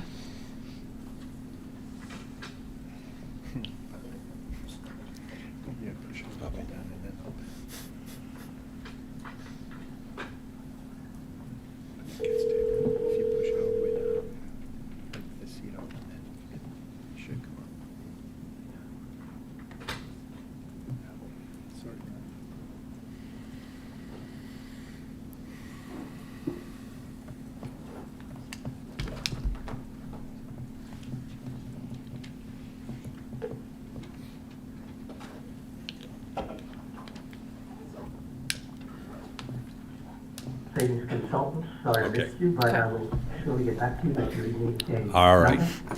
Thank you for trying. Move on to item 1.04, correspondence. Mrs. Williams. The following people emailed the board regarding policy 109.1: Diane Gordon, Ben Dumball, Dickie Nassar, Aaron Brazer, Stephen Biddle, Amy Caffardi, Katie Vaut, Marcy Fisher, Elise Balat, Steve Kalenius, as well as Angel of Greenwood, Rebecca Hoffman, as well as board member unprofessionalism. The following people emailed the board regarding Angel of Greenwood: Dawn Augustine, Brittany Kindersmith, Jennifer Buse, Stephanie Hurt. The following people emailed the board: Judith Pillett regarding the February 10 finance meeting and other questions, Julie Wosick regarding inappropriate board behavior, Ann Baer regarding school board behavior, Steve Kutlenius regarding legal fees, Amy Cafardi regarding board members filing book challenges, Kathleen Ravati regarding budget discipline, Eric Hansen regarding book banning, Kristen Berger regarding book bans, Pat Pettit regarding fighting censorship, Jean Nicole regarding book bans, Richard Bergman regarding book bans, Jackie Demetris regarding the board workshop, Barbara Alberth regarding board conduct. Thank you. Moving on to item 1.05, action item, motion to approve the meeting minutes as attached. Second. We have a second. Any discussion on that? Okay, all in favor? Yes. All opposed? Okay, motion passes. Okay, moving on to item strategic update 2.01, Sustainability Leadership Council and 6 School Club I'm happy updates. to take that, Mr. Marshall. Yes, yes. As stated here, we have a district strategic plan which states that we're promoting sustainability and reducing our environmental footprint. And we are proud to say that our Sustainability Leadership Council is going strong, as is the 6 School Club, made up of students across grades 2 through 12 as well. So we've held 3 of our 4 meetings so far this year for the overarching Leadership Council. The students have come together numerous times as well, and we've actually picked up more students as the year has gone on. So we're now at 50 kids who are helping to lead initiatives at each of the schools. That includes responsibilities with recycling. They're helping with our single stream recycling, as well as they were the ones that approached us with the idea to add the Planet Aid bins, which we brought forth to the board last year. Those are in place now. We are working with our townships. The representation that is on our leadership council is extremely helpful in terms of diverse folks, some who are in the industry, et cetera. But in working with the townships, we're also helping Pine Township with their Earth Day event that will be happening in April, the 26th of April on Saturday from 11:30 to 4 o'clock. We have a Pine-Richland Sustainability Leadership Council booth, and then also this will be our second year helping with an upcycled, recycled art show and fashion show. So if you're able to stop by that day, there are lots of food trucks, events, and the website has a lot of information regarding that. As well. We try to have some community engagement tasks and crafts that folks can do at our booth. And this year we're also focusing on Pine Township's designation as a bird town. So we'll be making upcycled bird feeders as one of the crafts that folks can do at the center. But really, all in all, this is a great opportunity for our students to have leadership experience and to try to help increase our reduce our environmental footprint and increase our sustainability efforts here at the district. We also submitted a Green Ribbon Schools application through the U.S. Department of Education to be recognized at the district level. 3 of our school buildings already have received this designation, so Hants, Wexford, and Eden Hall. But the practices that we have in place are in all 6 schools, so it made sense to move forward with that. So we did submit, and through that, we were actually able to use the framework that is a part of the award process to sort of audit where we are now in terms of what a school district that is sustainable could look like. And we identified a few priorities, and we have spotlighted areas where we have some excellent practices happening. For instance, at Wexford, they have gardening and composting that we could expand to some of our other schools. We're looking at working with our cafeteria in terms of the ability to have reusable trays, more recyclable items in terms of the utensils, napkins, things like that, types of products.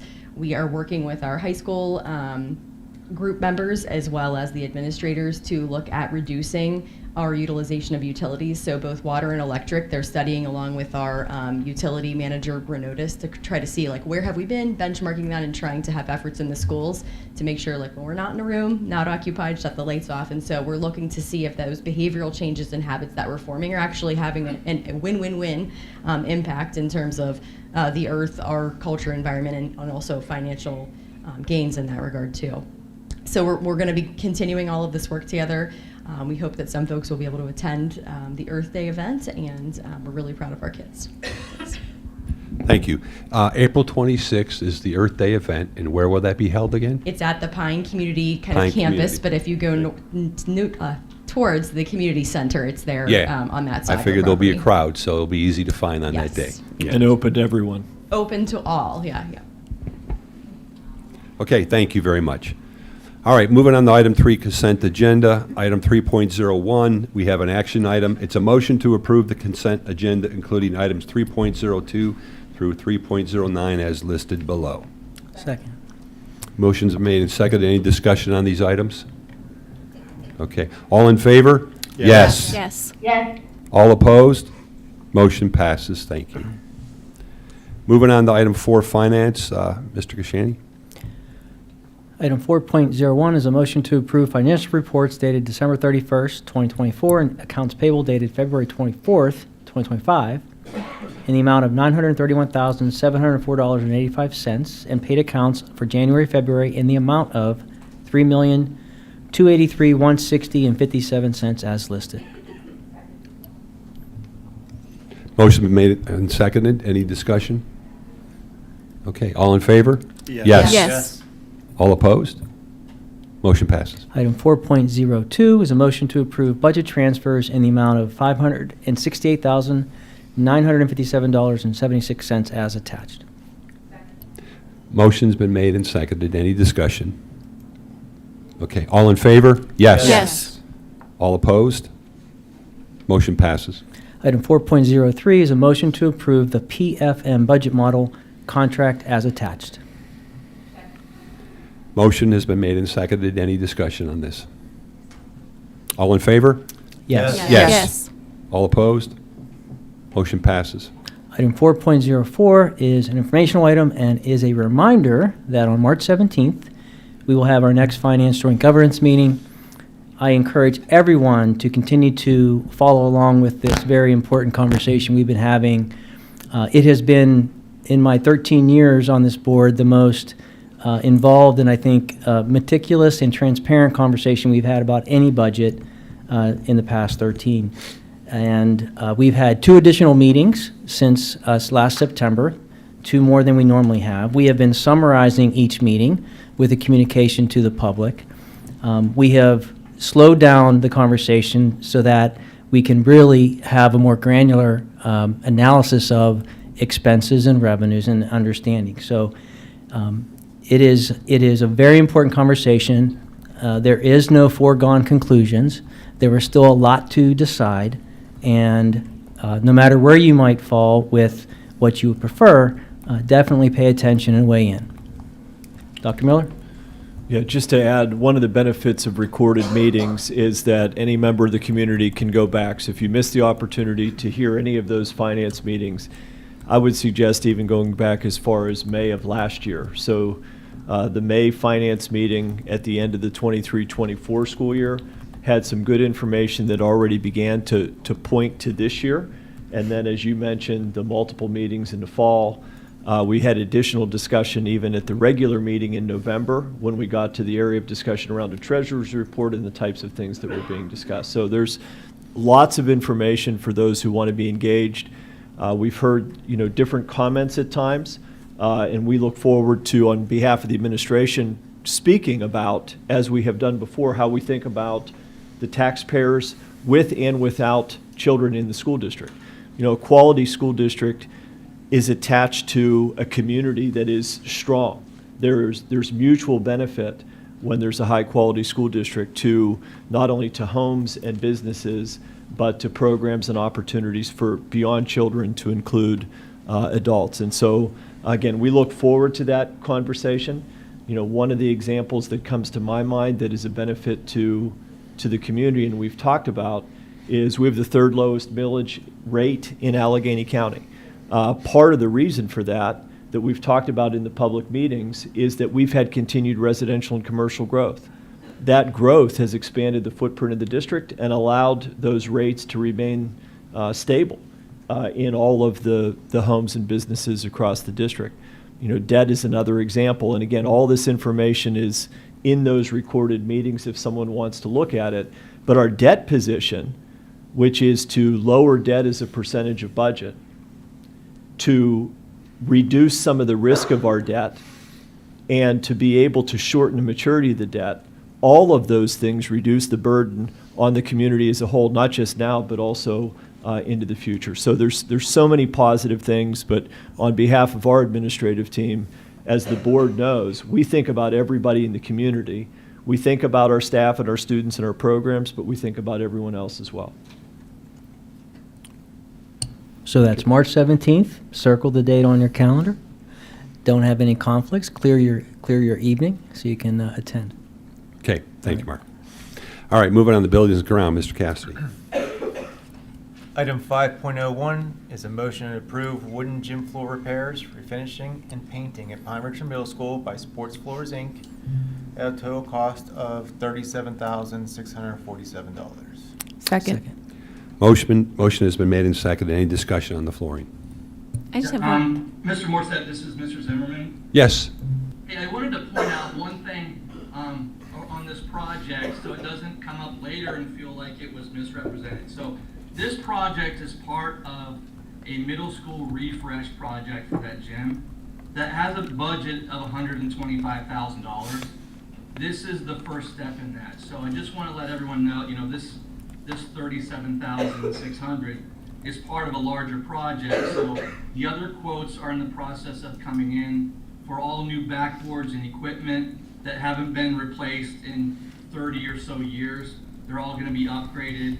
The systems that raise and lower those systems are going to be replaced. So we are looking at a total project cost of $125,000. I just wanted everyone to know that before our discussion. Okay, thank you. Anything else on this? Okay, let's vote. All in favor? Yes. Yes. All opposed? Is Mrs. Miller, is she still on? Because I haven't heard her. Yes. Okay, sorry. Yes, Thanks. sorry. Thanks, Mrs. Miller. Okay. And then all opposed? Motion passes. Item 5.02 is a motion to approve Florida Consulting LLC to complete the design, bid specifications, and construction oversight plan for a roof replacement project at Wexford Elementary at a cost of $72,000. Second. Motion has been made and seconded. Any discussion on this item? No discussion. Let's vote. All in favor? Yes. Yes. All opposed? Motion passes. 5.03 is a motion to approve seasonal landscape services in 2025 at the high school, middle school campus by Sarver Landscape in an amount of $14,350. Second. Motion made and seconded. Any discussion? All in favor? Yes. Yes. All opposed? Motion passes. Item 5.04 is a motion to approve the Phase 1 of the terrazzo floor replacement at the high school by Allegheny Installations in an amount of $285,000. Second. Motion has been made and seconded. Any discussion on this? Okay, no discussion. All in favor? Yes. Yes. Yes. All opposed? Motion passes. Item 5.05 is a motion to approve a sponsorship agreement between Pine-Richland School District and Allegheny Health Network, generating revenue of $10,000 per year for the 2024-25, 2025-26, and 2026-27 school years, for a total of $30,000. Second. Motion has been made and seconded. Any discussion? Any questions? Just, I guess, a question. Yep. This is the first main advertiser, but we are still looking for more? So That's a question? We have a number of advertisers. If you scroll down, you'll Yeah. see we're at about almost 50,000 total. This is 10 of the 50,000. Yeah, the Okay, reason for gotcha. this is just because of the multi-year, Multi-year, commitment. okay. Yeah. But I would want to say there was a target that we discussed at public meetings of 50,000 a year. Again, Yeah. not a ceiling, but a target. Right. And we hit that target in the first year, and we'll continue to provide updates as we work through this process. Well, actually, you're $325 a little short. Yeah, but we didn't start With a until a little commitment bit in future later. years. And it's- Do we have any Thank other? you, though, in all seriousness, thank you. Do we have any other multi-year contracts? Yes. So we have AHN, but Yes, we do have a couple additional that go out multiple years with Xerox Amcom. That's one, and then we have one that's for a future year. So Okay. next year we have $17,000 committed already for next year, Okay, and it great. goes down a little bit as we go along. But as we know, we just pulled it in the athletic department and such just started the process. Hopefully we can refine that next year and get started a little bit sooner. Okay, thank you. No problem. Leslie has her hand up. Yeah. Yes. Just one question. Thank you so much for targeting that goal and reaching up to $49,000 this year. Can you refresh our memories of what the revenue was on the old scoreboard? 16.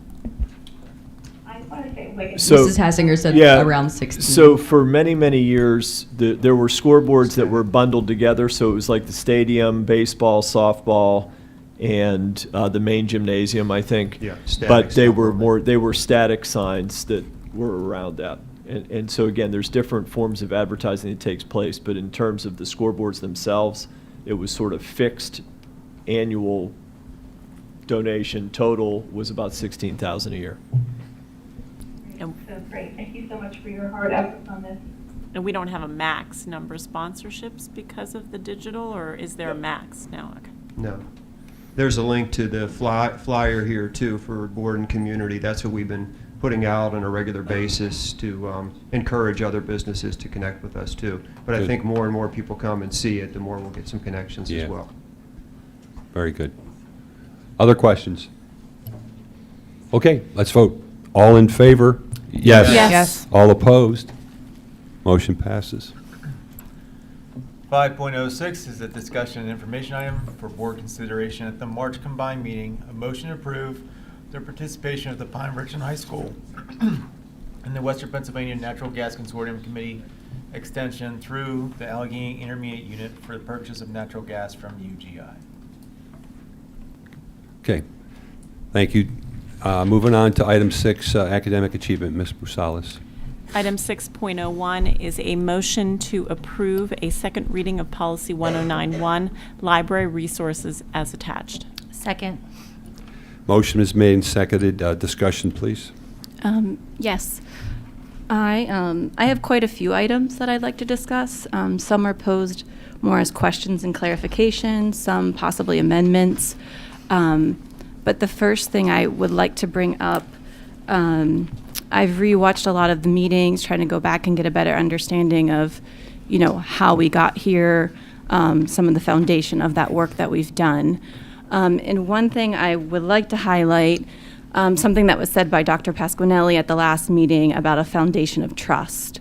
And so he also said that any other hoop or hurdle makes it more challenging for our kids. And so my concern is that there are a lot of hoops and hurdles within this policy.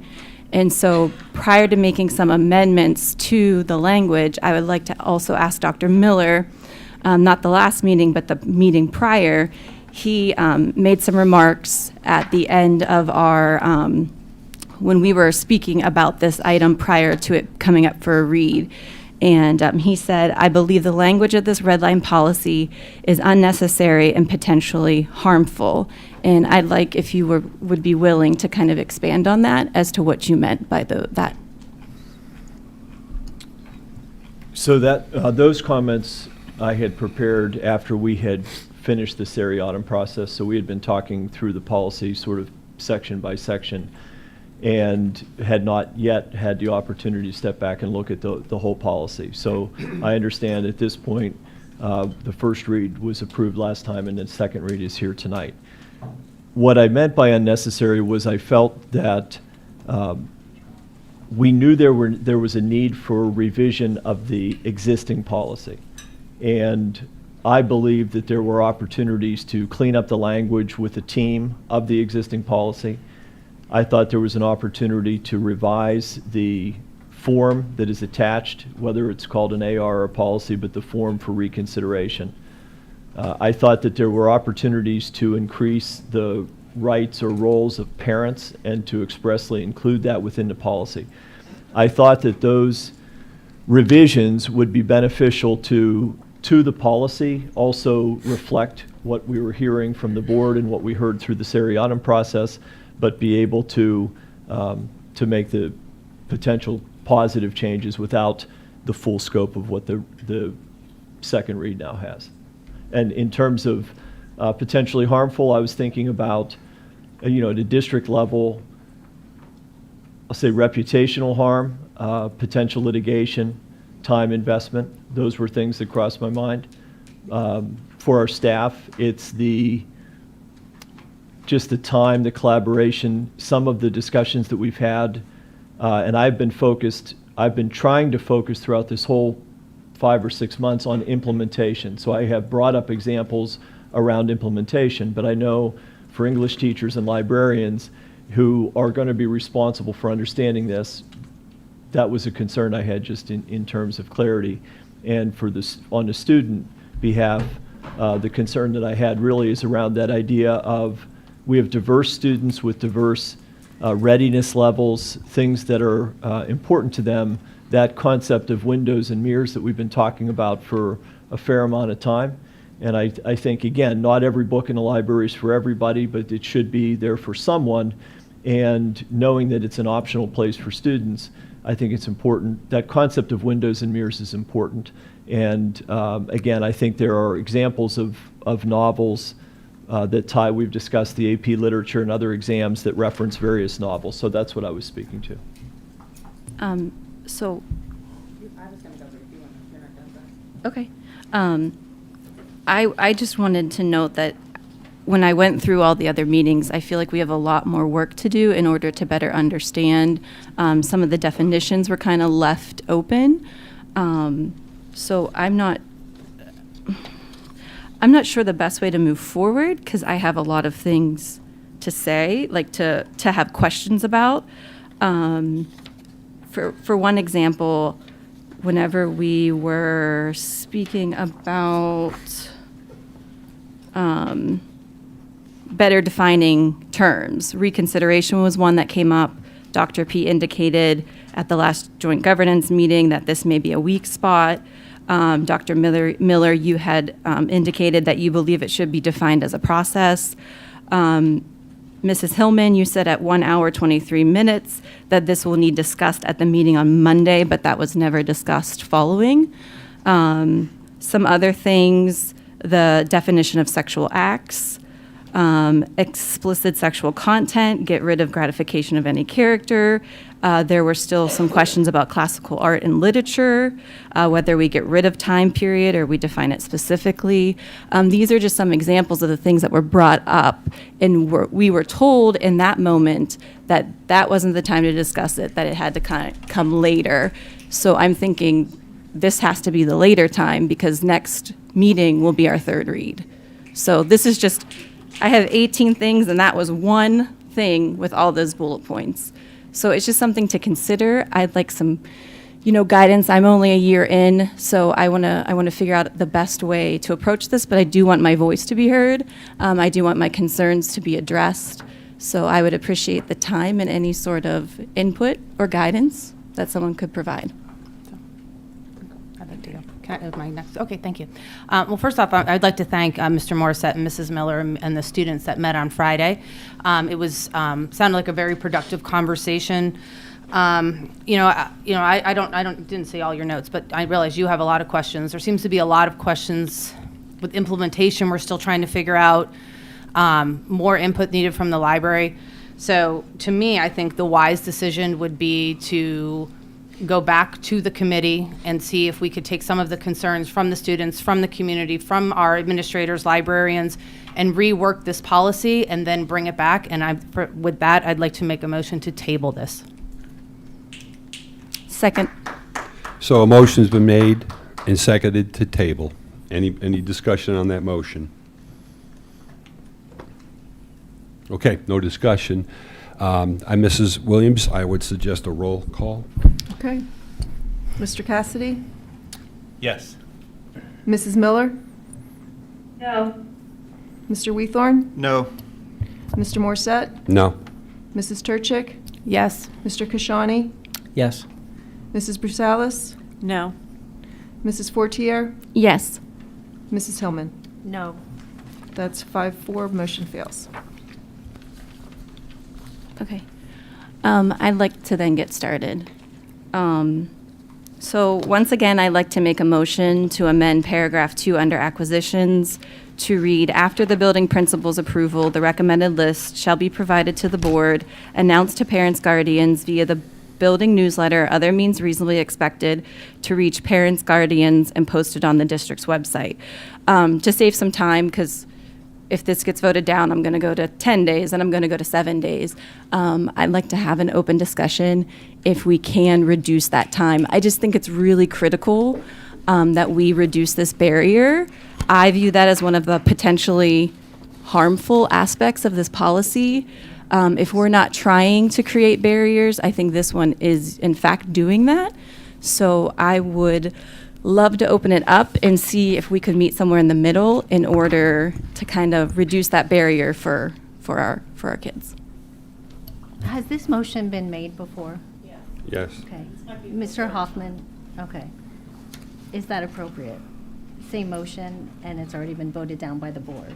Yes, this is a second read, so you can make motions to Okay. amend. Okay.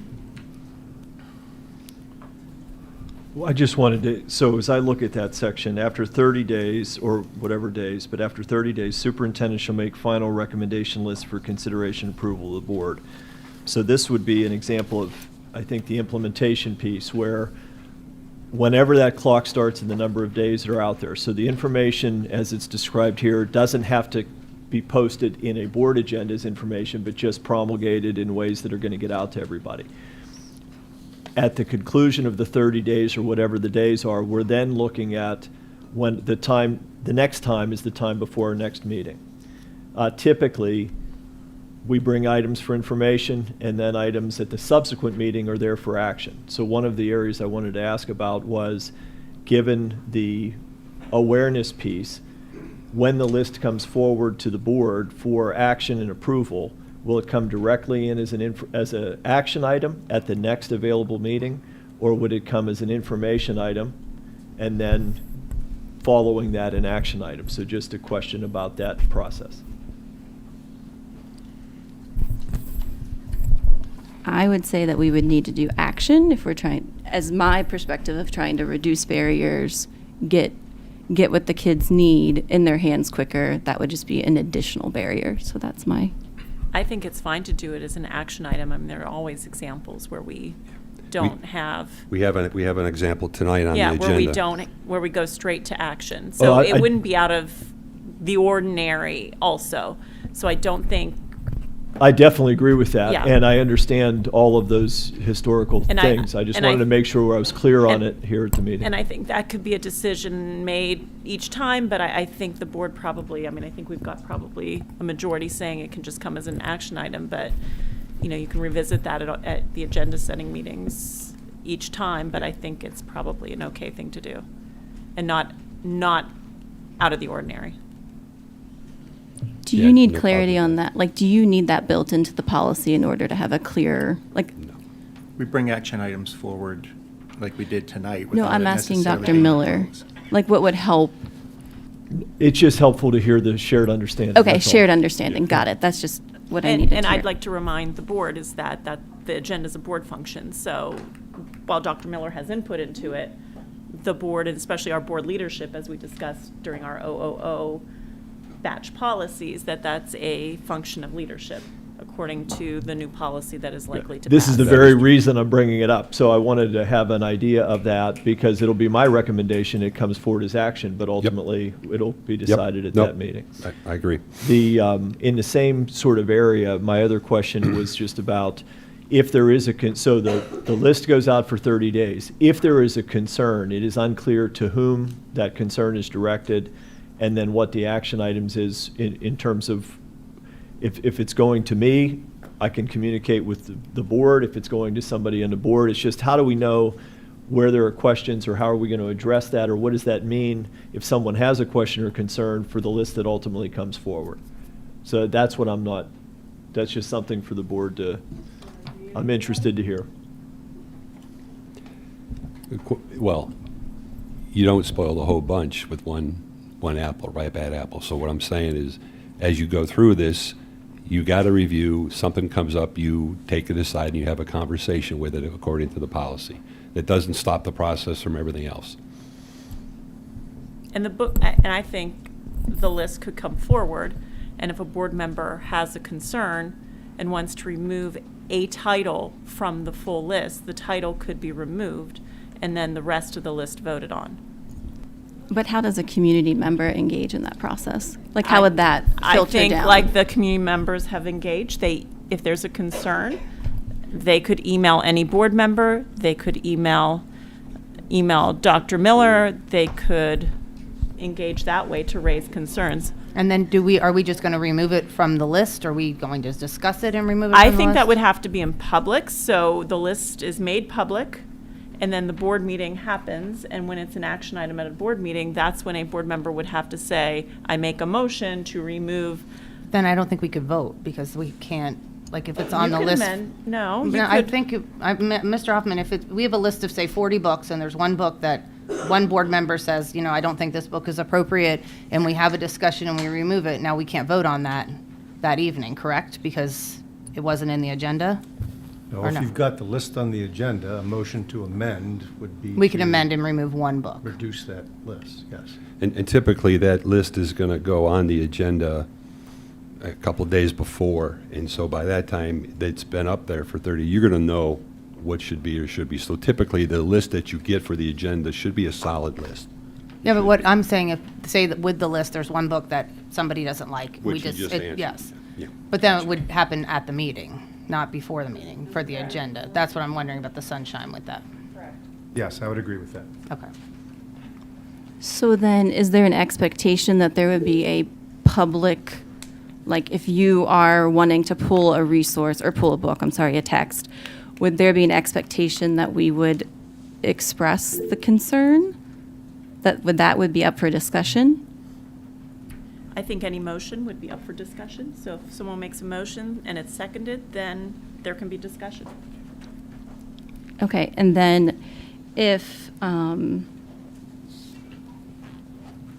how are we as a board approaching these? Because I would assume we would be notified of a book, and then it's on us to kind of do our due diligence as to whether or not we would want the book removed or not removed, but not even purchased. So is there some kind of baseline of what an expectation would be of board members in order to make these decisions? Are we going to get a training? Are we going to somehow, I feel like if we're going to take on this responsibility, we have to show somewhat of a competency, for transparency, and so people understand the process. Because what if you're removing a book and then someone writes and says, I want that book, and these are the reasons why? I don't know how we weigh, say it's a community member, because that seems to be where the focus is. So if one community member says, no, I want this book because of X, Y, and Z, and another community member says, no, I don't want that book because of A, B, C, how do we as a board balance two community members, right? And we shouldn't give any favoritism to either. We should hear both out. And then how are we as a board being transparent in how we're coming to those conclusions? Because if we're gonna, I don't want to interrupt, but Leslie has raised her hand. I keep hearing her ding, so I don't want to. oh sure, Okay, I'm let's- not. If I can continue. Yes, just- you Go may. ahead. Yeah, I Because, just well, that wanted- was a question I thought you were Okay, for no an answer. problem. Go ahead. No, Got her. and sorry, yeah, I will definitely remember Leslie. So my question is, we are taking this decision that has been delegated for, I think, the history of this policy as long as it's existed, and now we're taking it on. So I think we know what librarians bring to the table because they have certifications, they have education.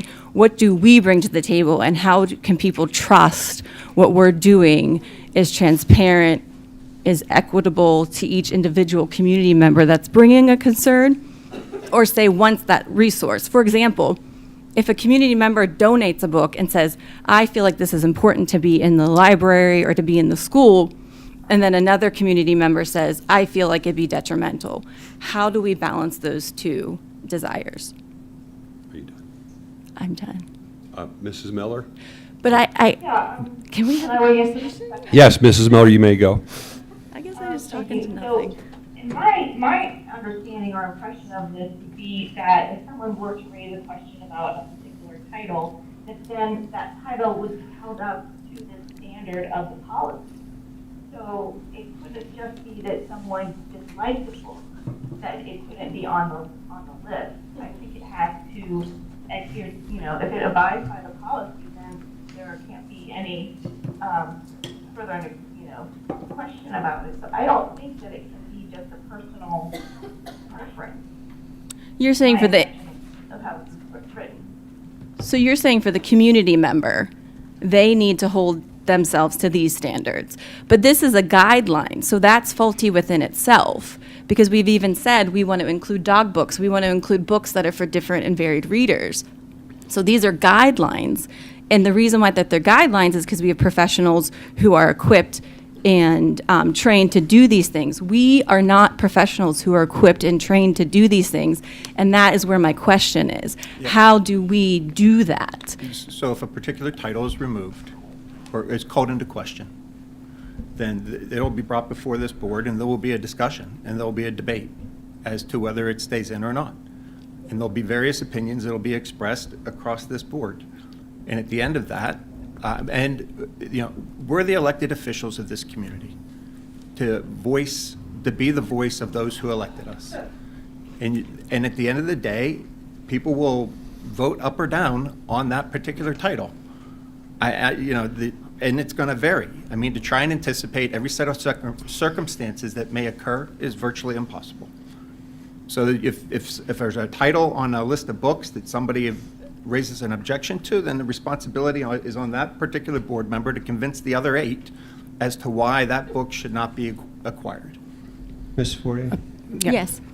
A little bit, maybe it'll help. What we're doing right now, again, it goes a little bit back to that foundation of trust. So once a policy is approved, there's a level of trust we have with our librarians that they're going to use the policy to make the recommendations for the books that come forward.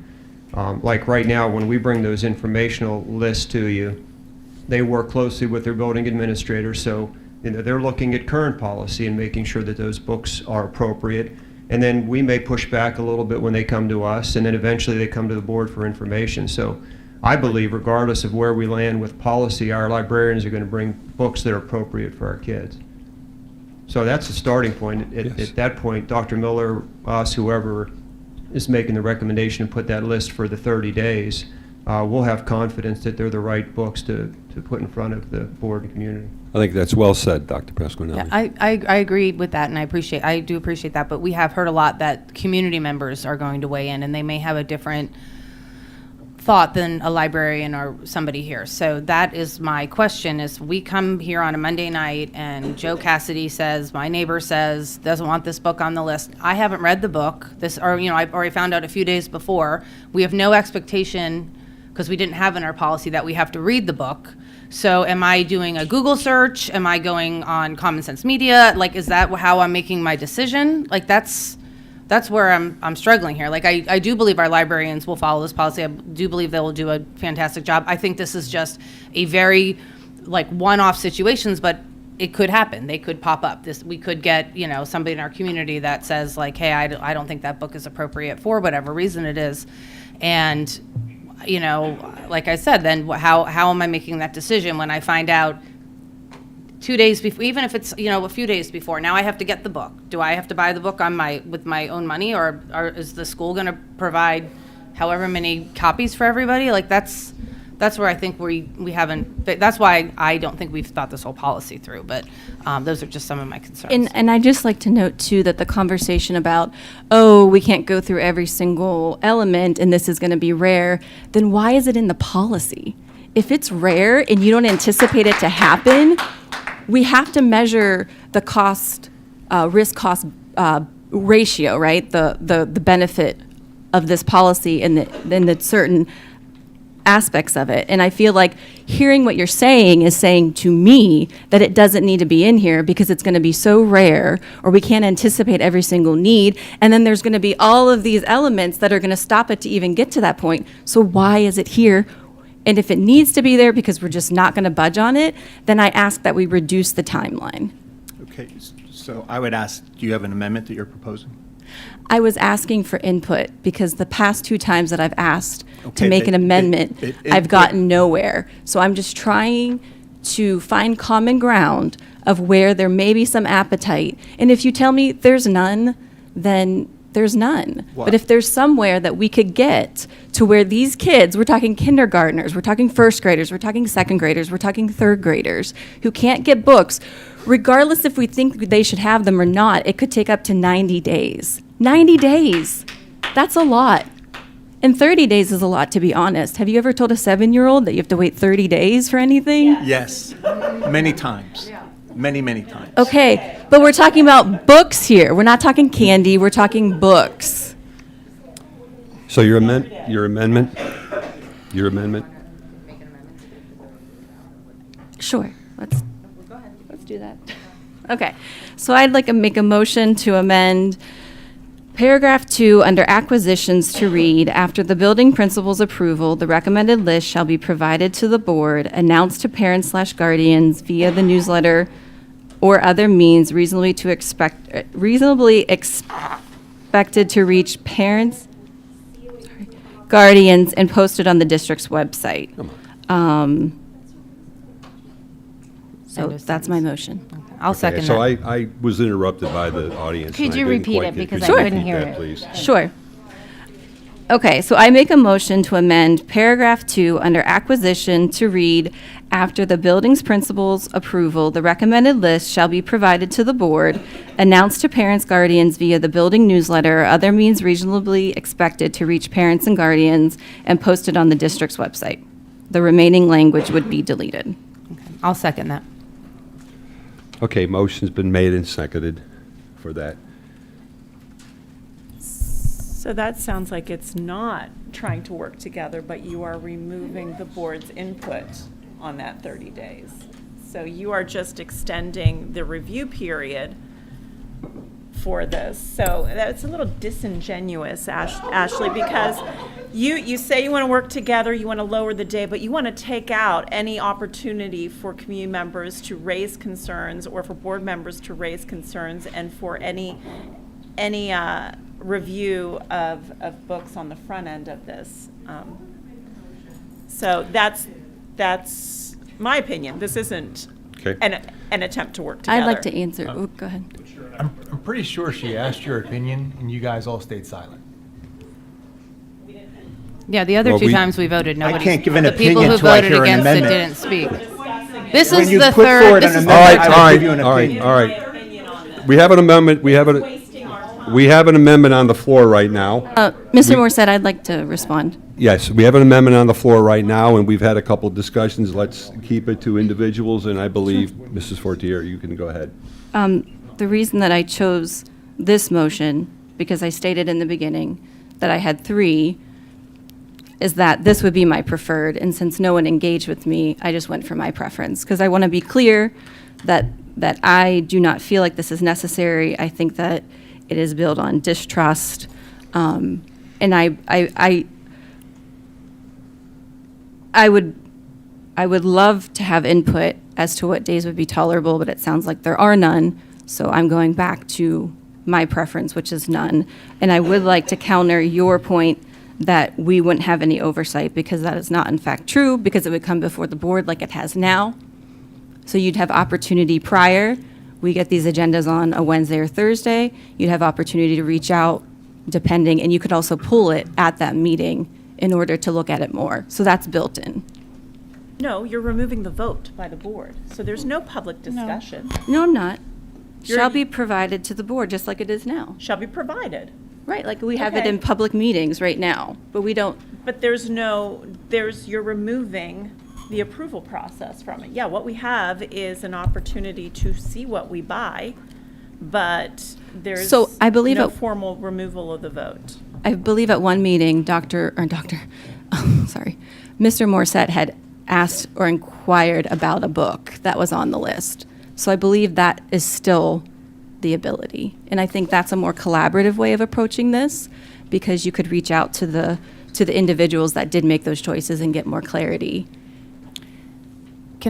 Is the problem because the sentence, library materials recommended by the superintendent shall be adopted through a majority vote by the board? Is that because that was taken out by her as well? Is that what the question is so if that question remained?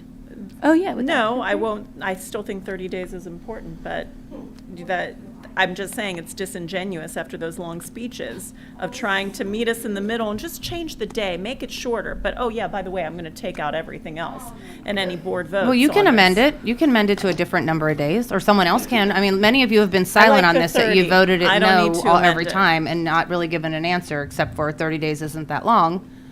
And I think people really need to know why 30 days is so important. So we've gone back and forth on this issue numerous times. This is the second or third time Ms. Fortier has raised this question. At this point, I just call the question. Second. Okay, we call the question to get to a vote on this amendment. We have to do a roll call. We need two-thirds for this to call the question. Mr. Wheathorn? Yes. Mr. Morset? Yes? Mrs. Turchick? No. Mrs. Miller? Yes. Mrs. Hillman? Yes. Mr. Kashani? Yes. Mrs. Brusalis? Yes. Mr. Cassidy? No. Mrs. Fortier? No. It's 6-3, motion passes. Okay, so, yep, so we're going to vote for the amendment right now. This, I'm going to read this. It stops right there. So that second paragraph under acquisition, excuse me a second, I'll borrow this for you. Thank you. After the building principal's initial approval, the recommended list shall be provided to the board, announced to parents, guardians via the building newsletter or other means reasonably expected to reach parents, guardians, and posted on the district websites, period. What is removed is the 30 days prior, and then all of the approval, recommendation list for consideration, approval by the board, and recommended by the superintendent shall be adopted through majority vote by the board. That's all being removed. Okay. All right, so let's go to a vote for that. Mrs. Hillman? No. Mr. Morset? No. Mr. Kashani? Yes. Mrs. Turchick? Yes. Mr. Wheathorn? No. Mr. Cassidy? Yes. Mrs. Fortier? Yes. Mrs. Miller? No. Mrs. Brusalis? No. It's 4-5, so motion fails. Okay. I'd like to Next make a amendment. motion to take out the following definitions and strike avoiding educational unsuitable material on page 3, classic art, classic literature, sexual acts, pervasive vulgarity or profanity, and explicit sexual content. And the reason why I differentiate is because if we strike the educational unsuitable material, then we would have no reason to define these above. Can you just say one more time where you are with that? Sure. It is under, it's the on page number definition. 3 out of 6, and it's all the way towards the bottom, right underneath gifts and donations of library materials. I want to strike that entire section. So avoiding educationally unsuitable material. And then I want to remove the definitions from the beginning, because if we strike that section, then there would be no need to define those.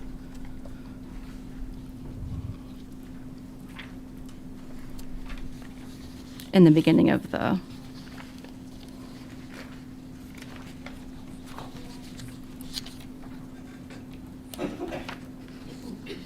So you're striking everything that follows avoiding uneducated. Well, I'm sorry, has it been seconded? Yeah, no, not yet. I'll second My it. mistake. Okay, you make discussion. So a motion's been made and seconded. We can have a discussion now. So you're striking the paragraph or the whole section labeled avoiding educationally unsuitable material? yes.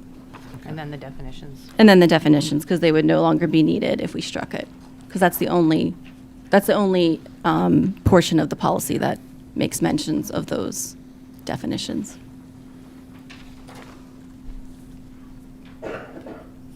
Other comments? I mean, I can express why I want them removed. Honestly, I think it is disrespectful to our librarians to have these things in our policy. I think it's implied that no materials at Eden Hall, Hans, Richland, or Wexford are going to have references to sexual acts. except for the purposes of teaching students to avoid and report molestation. And even those resources would probably be appropriate for the age of the children. Visual depictions of nudity or that imply a person is not wearing clothing, particularly where private areas are strategically covered or not shown, but where such depictions draw the viewer's attention to the person's private areas.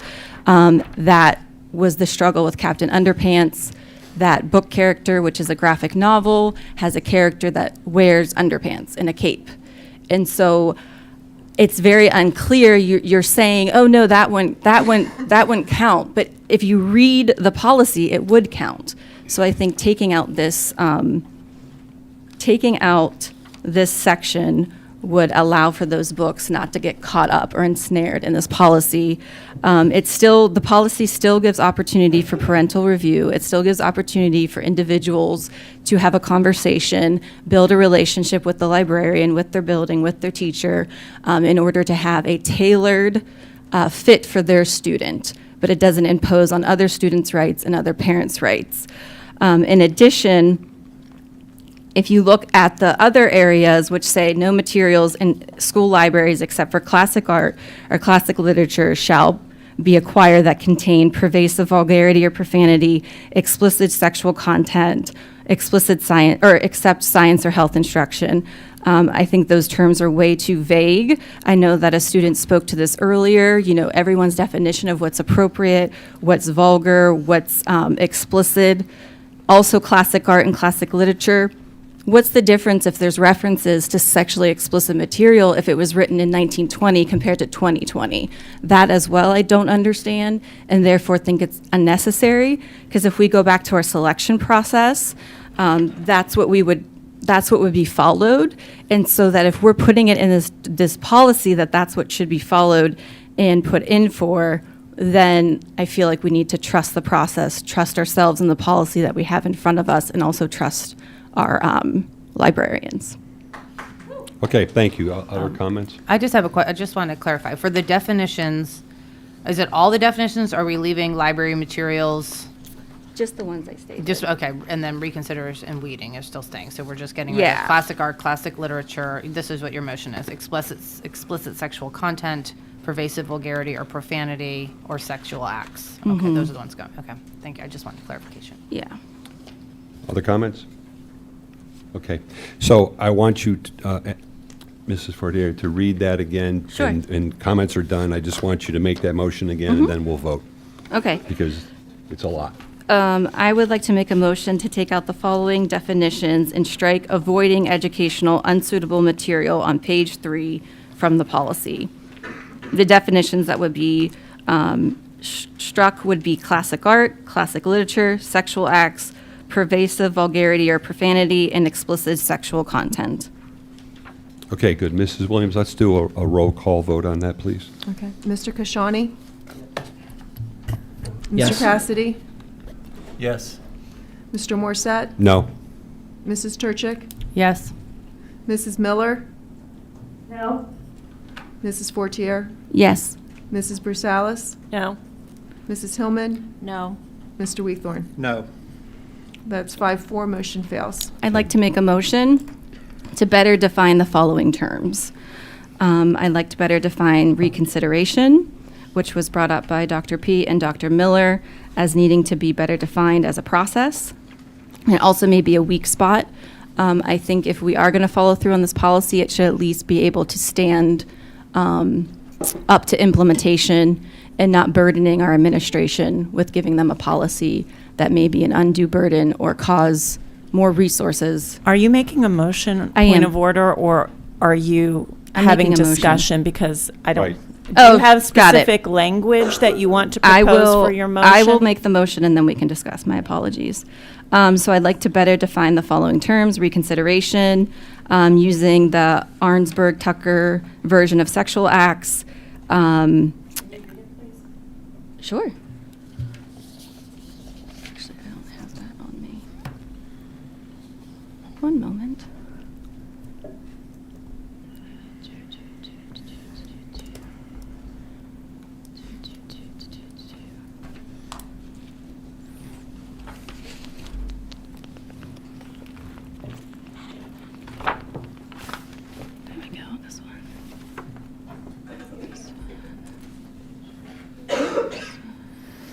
mind if I make a motion while you're looking that up or no? No, go ahead. Okay. If it's all right, I'll make a motion while she's looking that up.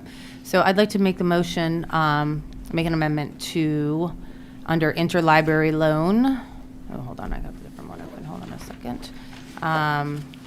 Under the section for interlibrary loan. Hold on. Okay, I'd like to, in the last sentence where it says, it currently says, district shall subscribe to an interlibrary loan service through each of the district school libraries. I'd like to add in the words, service, after loan service, for each school, through each of the district school libraries. Can you read that, please? All right, let me think. It doesn't sound right. I didn't have I think it. you're saying the same thing. I don't think you're changing that Okay, line. let me look at it again. I printed it, or I tried to print this and I couldn't print it home, so let me just, each of the district, okay.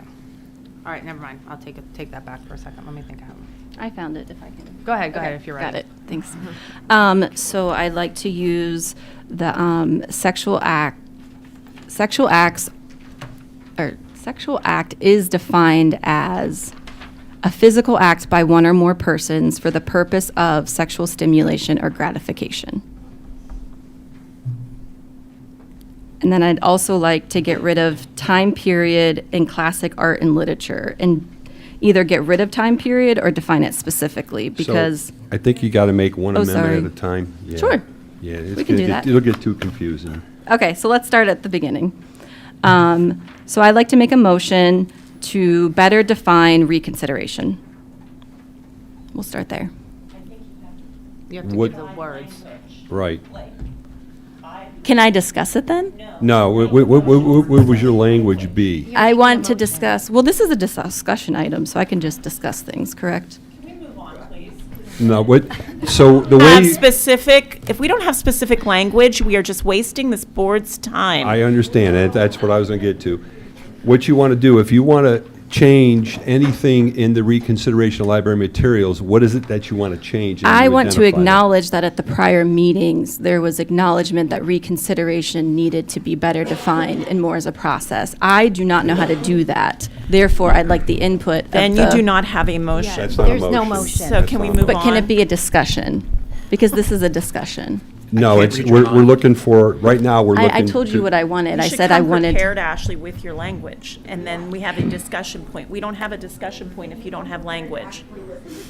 But what I'm saying is I don't have the language because I want to give the floor to the individuals that would be implementing this policy, and they would better know what language or what process would need to be put in place, and then us as a board discuss you- that, when- that process. At a second read, you should come prepared with an amendment that says, I would like it to read this way. And then you, just like you did a couple of them before. That's what you need to do when you start to make Well, an amendment. Mr. Hoffman, and if it's a discussion item, can we ask for input from administration about the way that they feel the wording for this for reconsideration? The entire policy's up for discussion. Okay. So if you Okay. can ask a question of the administration, you can. Okay. Because we've been told multiple times when we were doing seriatim that that wasn't the time. So I don't know when the time is. I don't feel comfortable having these conversations behind closed doors, so I'd like to have them publicly. And like I said, this is my first year in. I'm doing the best I can, and I would just like more insight as to what would assist and help. Okay. Yeah, that's what Okay. Mr. Hoffman said. So, Dr. Pasquinelli, you had made mention that this may be a weak spot. Is there any guidance you could give as far as what would kind of tighten it up and make it not as much like vulnerable? Again, I mean, for us, it comes down to implementation of the policy.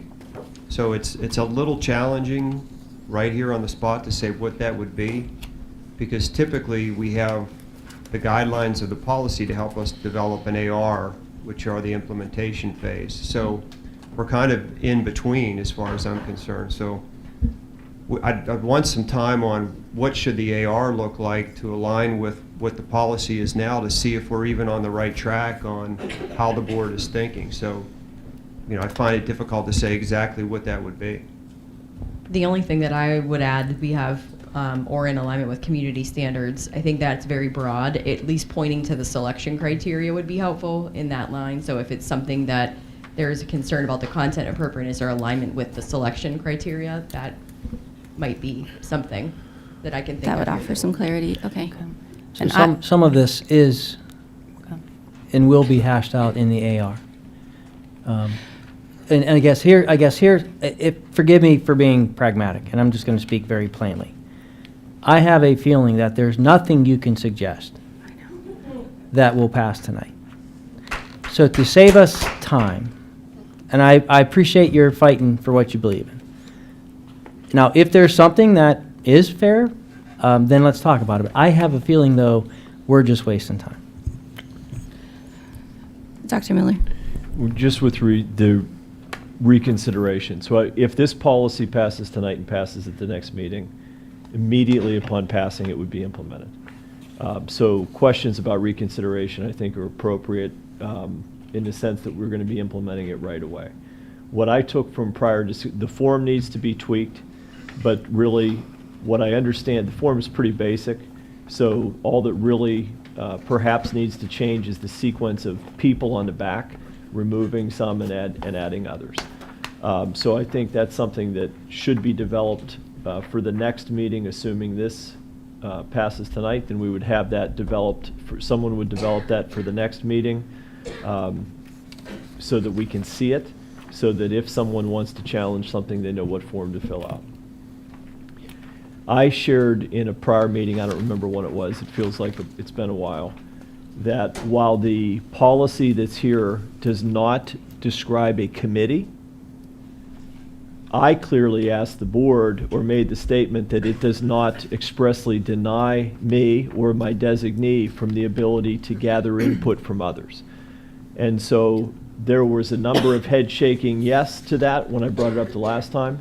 And an example would be if we have a high school book that's being challenged, and if I'm the one responsible for making the initial response to that challenge, and I'm going to read the book and I'm going to consider it relative to the policy and the other things that I know and have learned over time, I might reach out to an English teacher, a librarian, someone else in order to have them read those in addition to me.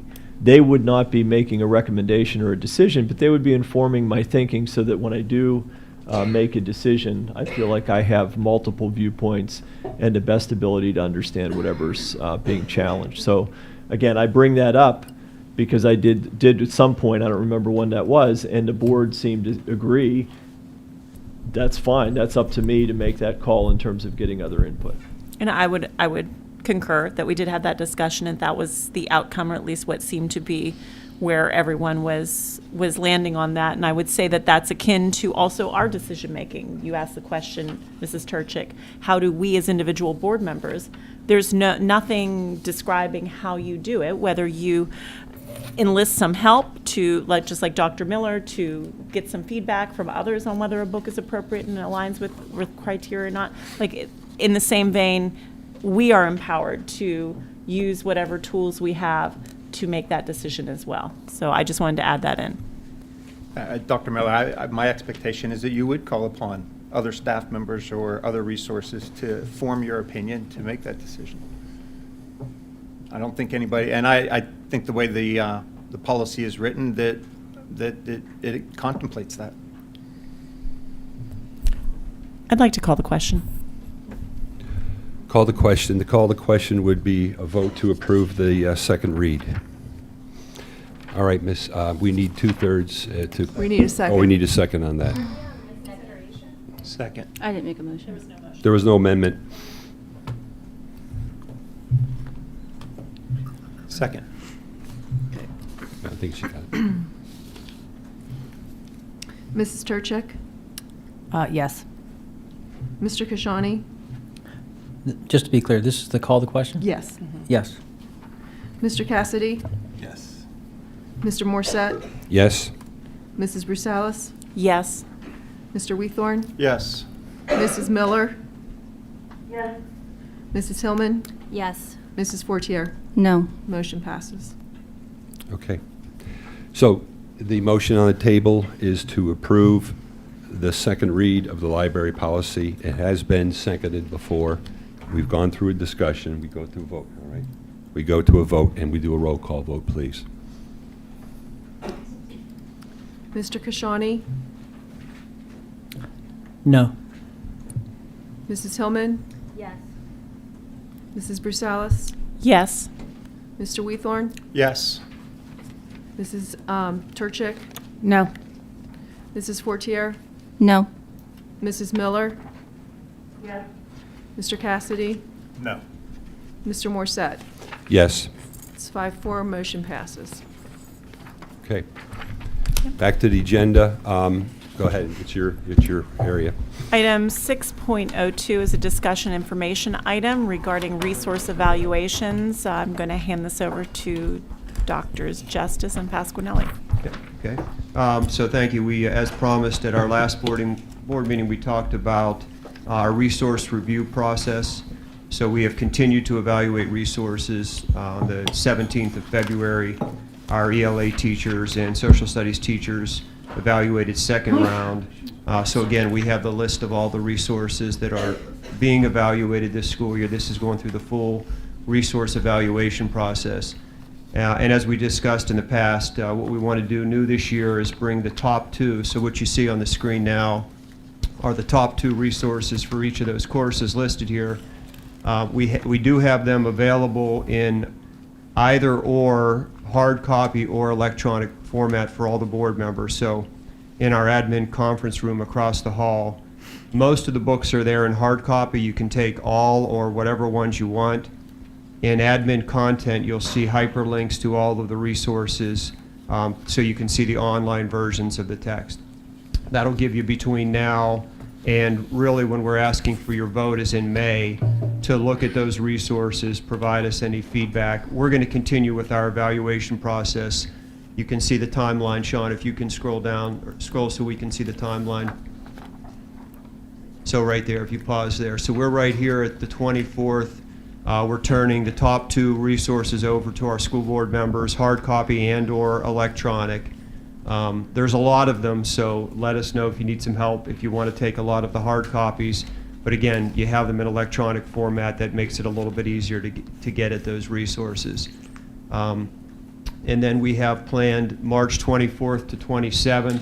That's a typical time period that we open up to our community members, our students, so we'll have them on display. We'll have them out there in electronic format as well. Again, top two to gather input from students and community members. We did talk about this window between March and April 2025. If there are certain resources that this board wants us to bring the vendors in and have an academic achievement committee meeting, then please let us know. Probably early March would be our timeline, maybe through Dr. Miller's update, to communicate a desire to do that so we can get that scheduled to bring any of those vendors in if you want to see a little more detail beyond what you have access to. So that's something we added new. And then we'll bring on April 7th our top resource forward to the board for the 30-day review. So right now we're at the top two for each of these courses. The time to look at them over that period of time if we have additional questions, and that April 7th is our top resource for the 30-day, and then we get into May 12th is the actual day for the request for approval. And we have an email with the online, access, right? I believe we do. It's in the Also admin in the content. admin content. I'm sorry, I missed it. Where is it?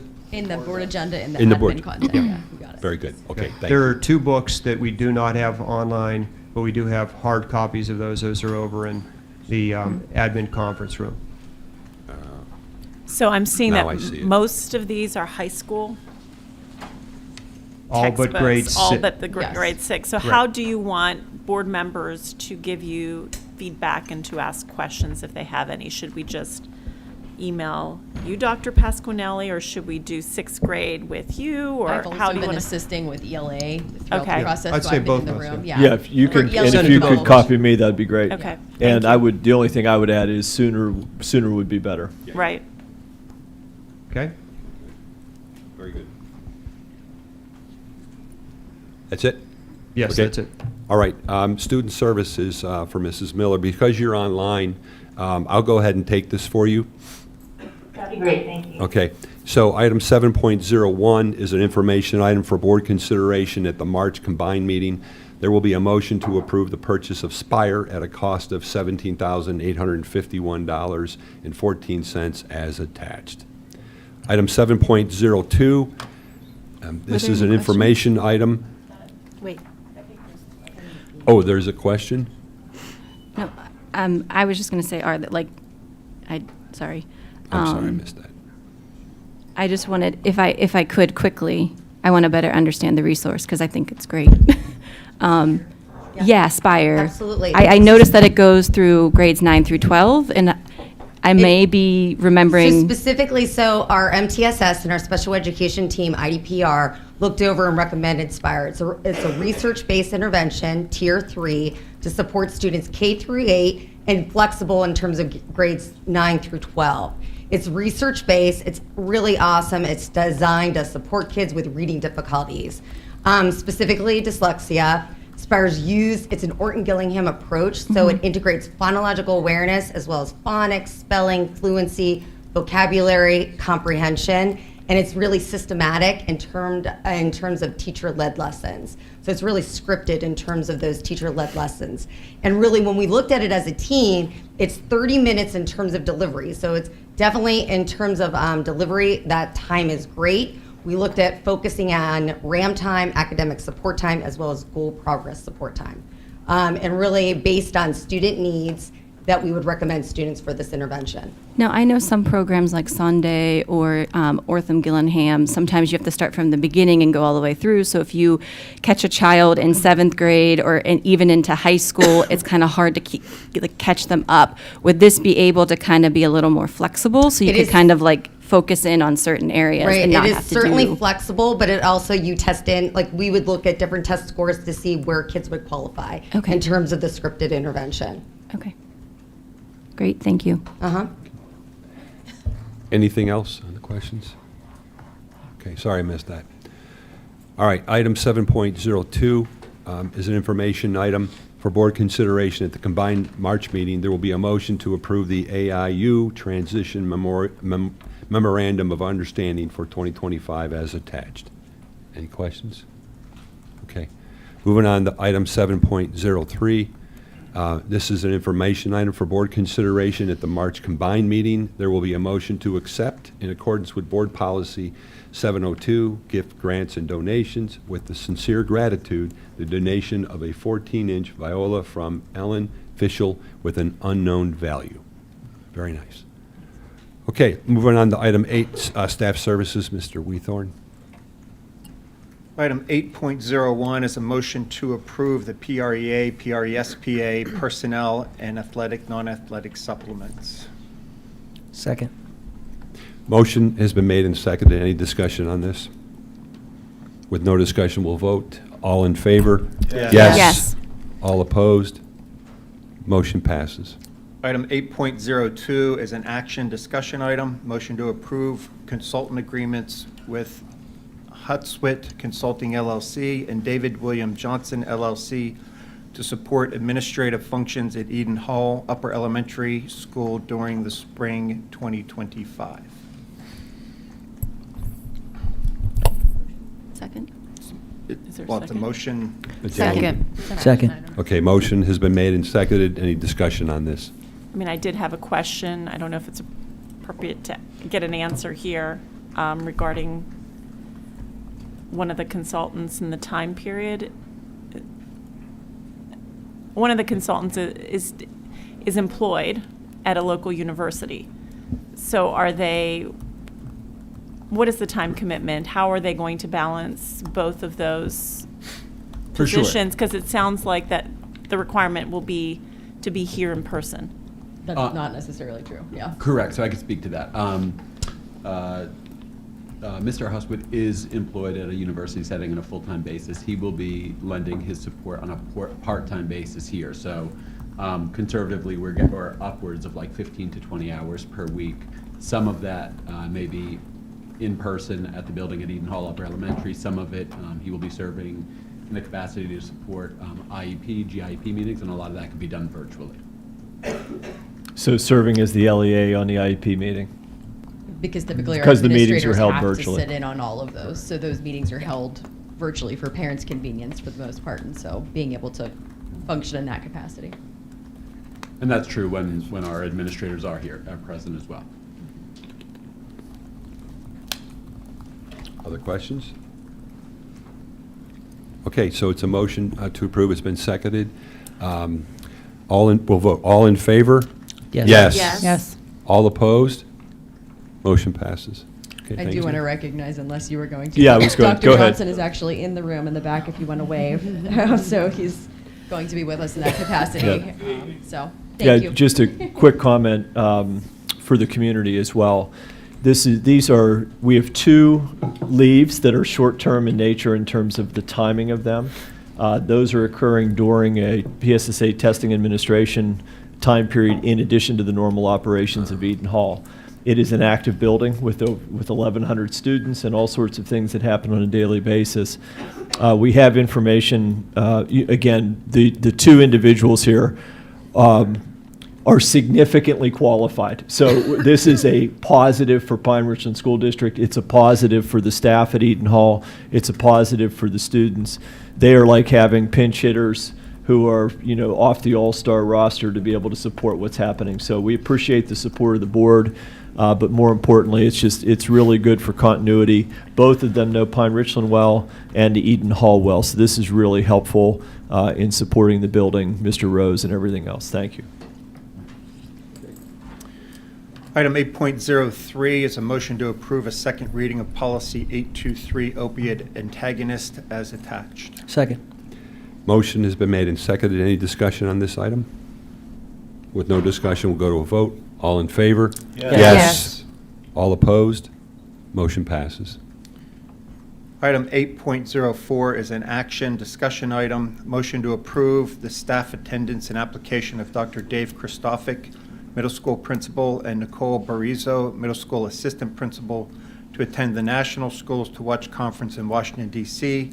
from Thursday, June 26, 2025 to Saturday, June 28, 2025, to accept the middle school's Schools to Watch Award and participate in professional development sessions. Second. Motion has been made and seconded. Any discussion on this? Okay, I'll go to a vote. All in favor? Yes. Yes. Yes. All opposed? Motion passes. Item 8.05 is a discussion item. The administration and board will discuss how to proceed with PSBA updates to a batch of miscellaneous policies. Dr. Miller? Sure. Again, just wanting to confirm, we've spent some time on different policies. If you scroll through this list, you can see that they span the entire board manual, so they're not just focused in one particular section, they're all over the place. This emerges because after a particular batch had gone through our sort of cycle, they then emerged as something that might have, through the Policy News Network, some suggested language or consideration. So we have made these available already to the board in that combination of what our existing language is and what PSBA's suggestions are. So that currently exists and has been available to the board. What we have not done, because I wanted to make sure the board wants us to follow the traditional process. And if not, we just want to be clear on that before we get going. If so, then we want to know that with confidence when we do the work. Our next step would be to, depending on where the policy lives and who the person is most associated with it, we would be sitting in a work group. We would be accepting some of those, not accepting some of those, using our experience here in the district to then bring forward sort of the merged hybrid of all that stuff. That's what would come before the board as an information item. So if the board's good, we'll do the work. If the board does not want us to follow that process, then we're open to whatever it is the board wants. I think that makes a lot of sense. Yeah, just to be clear, so your starting point then is current policy, not the red line? The starting point for our work Right. would be to take the current, so there's sort of 3 things. Our current, the PSBA, Yeah. and where the hybrid merged final red line lives. Right now, the first 2 have been put together by Mrs. Williams. So that's the current that's been in front of the board and available in board docs. We're going to, I'll use an example. I think the example I gave was the weapons policy. There's a recommendation in a weapons policy to remove stun gun from the list of weapons. we would look at that and we would say, we do not want to remove stun gun from the list of weapons. So you would see that, and then we would be able to articulate why, we think that should remain. So we have work to do. You would then see the amalgamation of all of that stuff. PSB, right, okay. Okay. I think you got affirmative on that. Yeah, a lot of head shaking. That would be the expectation. Yep, okay. All right, item 8.06 is an information item. A staff services joint governance meeting is scheduled for April 7th, 2025 at 6 p.m. The staffing process will be discussed and a staffing report will be provided.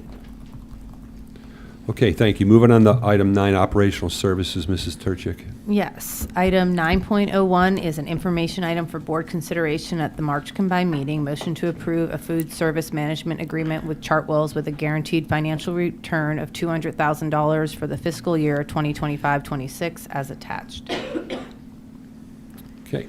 So just one request, Chris. I'd like to see the, maybe this is what will be in your attachment, but who were the second and third vendors in the scoring? I'd like to see a matrix on that.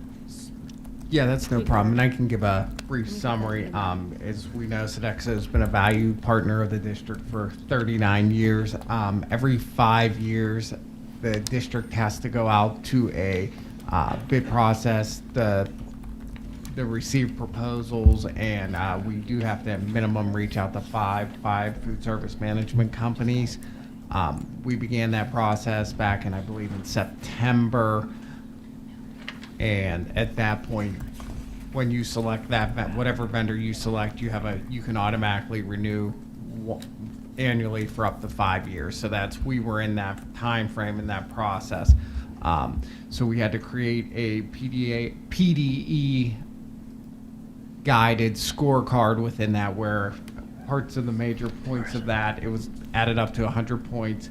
The major points were cost, which was a quantifiable score, years of service, and guarantee.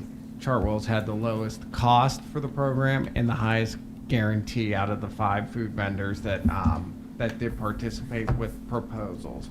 Sodexo, the incumbent, participated, Airmark, Chartwells, Nutrition, and Mets. We had 7 members on an evaluation committee that we had to form. We had 2 board members, which are also parents. We had one of our assistant superintendents. We had two of the building principals, myself, and another member on our finance team. So we scored out of these 100 points. Everybody took, some of these proposals were a couple hundred pages, up to 500 pages. They were very cumbersome. We went through every page and every detail of them. Everyone in our group scored these. Chartwells did come out as the first scored vendor out of all the food service management companies that did submit proposals. We vetted that group. They're at the University of Pittsburgh, Carnegie Mellon, don't have a strong foothold in Western PA. They're also at a Indiana school district, but they're nationwide, they're larger. That was some of the reason they were able to reduce some of their costs compared to some of the other vendors, and that's why they are the recommended. Okay, I'm just saying I'd like to see it in the in the agenda. Yeah, but we wanted to give a brief overview of the process. That's all. Yeah, there had been a process request at board leadership to go through that. And if there's any questions. Very good. Thank you. Okay, moving on to board business, item 10. This is the first reading of batch policies, triple odd local board procedures. It's an action item. Motion to approve the first reading of batch policies 000 local board procedures as attached. Second. Motion's been made and seconded. Any discussion, any comments, questions? With no discussion, we'll move to a vote. All in favor? Yes. Yes. All opposed? Motion passes. Item 10.02, review of board workshop. Prior to the meeting today, the board and the SLT sit there. We had a workshop that was held before this meeting. The administration provided additional information related to 2025-2026 budget through a lot of questions. We had a nice dinner, and we had some questions and answered. I will refer ask you, Mr. Hoffman, how did we do as far as from the Sunshine perspective? Just fine. Earlier, there was a comment before the meeting characterizing that session as an executive session. It was not an executive session, nor was it a meeting within the meaning of the Sunshine Act. As was just stated, it was purely an informational meeting. I was asked to be present to ensure that there was no deliberation, and I can state affirmatively that no deliberation occurred. It was simply informational with some questions to which the administration provided answers. So there was nothing improper with that session, and it was fully compliant with the Sunshine Law. Very good, thank you. Okay, moving on to meeting closing reports. Any reports? I have one. Yes. So as we've been doing since the October Finance Governance meeting, we have been summarizing each meeting. So if you have not been able to make the meeting live, and if you haven't been able to watch the recording, we felt that we can start to provide you a summary of the meeting, and Ms. Hatchinger has been doing that. This would be the third time if we agree to do it again. This is in the public content here. This attachment is simply the summary of the meeting, what we talked about. You can read it and get a feel for what we talked about, and also it has a reminder for the next Finance Governance meeting on March 17th. It's important to note that we always look for opportunities to, if you will, refinance our debt for savings. It doesn't seem to be that opportunity right now, given the timing of the markets. Mr. Justwick did go through a proposed draft budget for 2025-26. It was our first real comprehensive look at that, first pass at it. We definitely have a lot more conversation to have over the next couple of months. We did discuss a possible need to increase millage, but nothing has been decided. The board has asked for options, and those options range from no millage increase, which would result in the most cutting of expenditures to bridge the operational deficit. The other end of the extreme would be a 4% millage increase, and then there's some options in the middle of the two. So we're going to keep talking about that, and we will talk about that on March 17th. This is just a summary of the last meeting on February 10th, and I would like to propose that we just provide this update to the community via Ms. Hatchinger like we've been doing. And thank you for the feedback from the board members that did give me feedback. Okay. Very good. I have a report. Oh, you have a report? I do, yeah. Okay. I wanted to acknowledge that I had the privilege of attending the author visit this past Saturday, where we were able to engage directly with Randy Pink, the author of Angel of Greenwood. It was an inspiring event, and I want to commend our students and community members for making it a reality. The passion, curiosity, and dedication shown by our students in pursuing this conversation were remarkable. It was a true testament to the power of storytelling and the importance of having open, respectful dialogue. The author's willingness to engage with us and hear from our community speaks to her commitment to education and understanding. I want to thank everyone who helped make this event possible. It was incredibly valuable and heartening to bring people together in this way that created an opportunity for connection and learning. Very good. Okay, thank you. Anyone else? Dr. Miller. Yeah. So we talk about achievement and growth inside and outside of the classroom. So earlier today, I was able to watch about 20 minutes of the 42nd Street rehearsal. And the performances begin next week. So go onto the website, find the ticket information. But as one example of growth, so we know what achievement looks like. This has a lot of tap dance.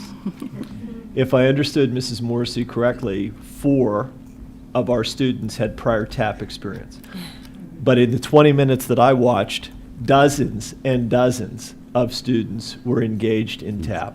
And if you didn't know any better, and I don't know any better, it was unbelievable. And so, again, there's a lot of things that are happening with people's time, but if we want to see the value of the quality of this school district, not just in the classroom or on the field, but also on the stage, it is awesome. So please go to the website and get some additional information.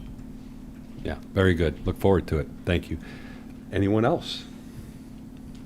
Okay, moving on to item 11.02, recognition of visitors. Okay, we have a few people in person and one person online. So we'll start with Chris Caffardi.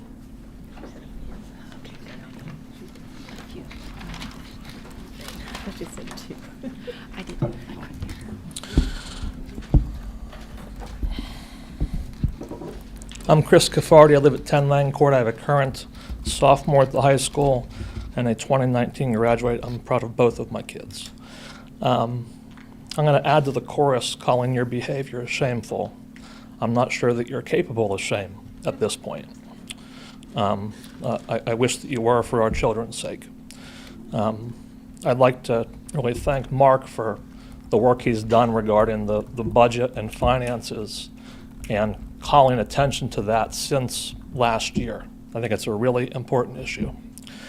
But in response to a right to know request submitted to the district recently, we've accessed the last 5 years of legal fees paid by this district. And this illustrates how utterly shameful this board's behavior is. The first 3 years of this, from 2020, 2021 through 2022, 2023, a year that included having to respond to a global pandemic, okay, which increased that average. The average of those 3 years was $340,000 in legal fees from this district. This board last year expended $626,000 and change on legal fees. $626,000 in last year's academic year. Holy cow. This year, which we are only 6 months into the school budget year, you have already expended $286,000 and change. Nearly what the prior expenditures for an entire year were. You are on pace this year to spend $573,000 on legal fees. Our tax dollars, for those crying out for fiscal responsibility on this board, shame on you. I hope that Ms. Dawson is awake to hear these comments, because the constant cries for fiscal responsibility from this action are shameful. You spent last year more than $1,700 per day, every day of the year. Christmas, Easter, 4th of July, every Saturday and Sunday. $1,700 per day on legal fees. With what the solicitor charges, that is more than 10 hours per day you were using of lawyers to fight your sideshow, side quest, personal, political value battles. Your time is up. Thank you very much. Okay. Our next speaker is Kaylor Salva. No, good data. Who's up? Kaylor Salva. Okay. Salva. Hello, my name is Kaylor Salva. I am a junior here at Pine-Richland. As a student of this school district who loves reading and has since I was little, it deeply offends me that our school board is attempting to limit the books students have access to. I once read a book called Words on Fire, where Russian soldiers burned books to silence a language and therefore a culture. If people don't have books, they don't have a language. If they don't have a language, they don't have anything.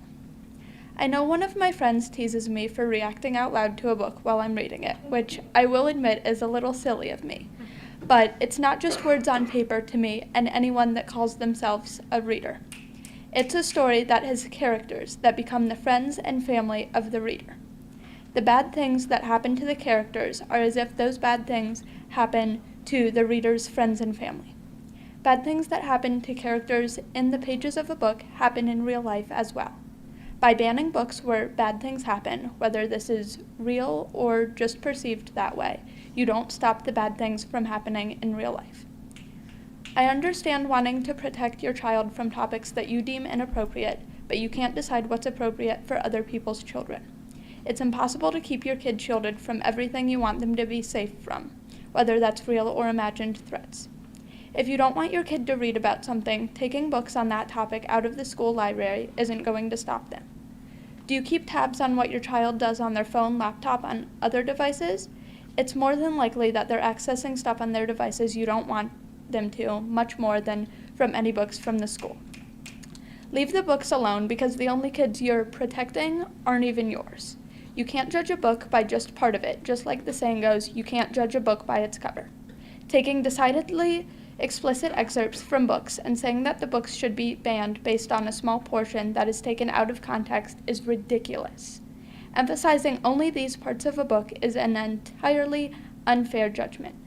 Many books have few and far between explicit pieces, and trying to get rid of them all would be nearly impossible and utterly ridiculous to attempt. As many of you know, the motto of Pine-Richland School District is focus on learning for every student every day. However, by spending so much time and effort trying to ban books, less time is spent on learning. Students can learn so much from books, and by trying to remove them from the library, the school board is directly contradicting the motto of this district. Thank you. Thank you. Next speaker. Next speaker is Mike Barber.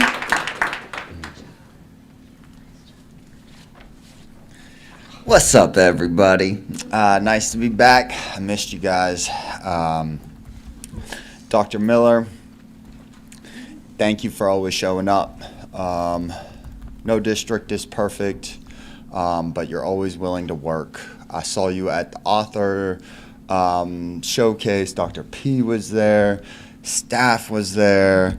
Mr. Kashani, as usual, you showed up. You're willing to engage. Your vote I didn't agree with, but I knew it was coming, and then you stand on it. You showed up to the authors meeting. You were willing to talk to community members. Like, I appreciate your representation, okay? I really appreciate it. Ms. Turchik, thank you for being my representative in Region 2 that actually represents my family. So just want to say thank you. These students, what's up? You guys are killing it.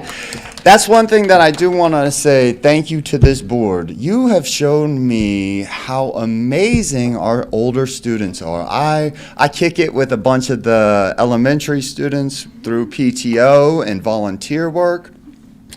But the older students, you are impressing me.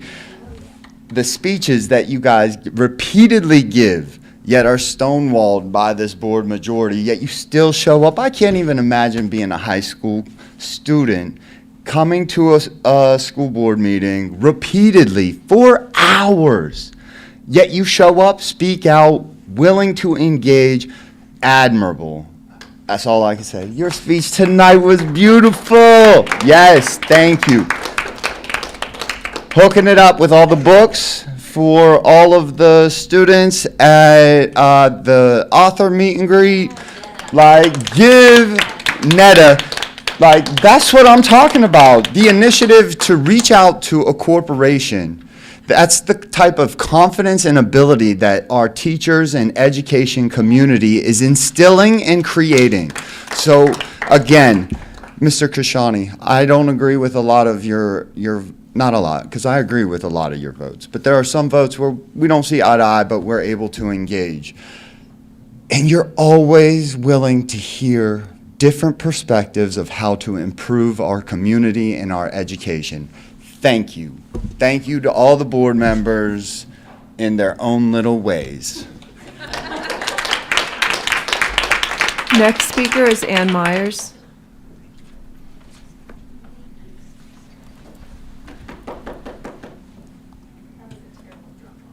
You'll do better next time. Ann Myers, Valley View Drive.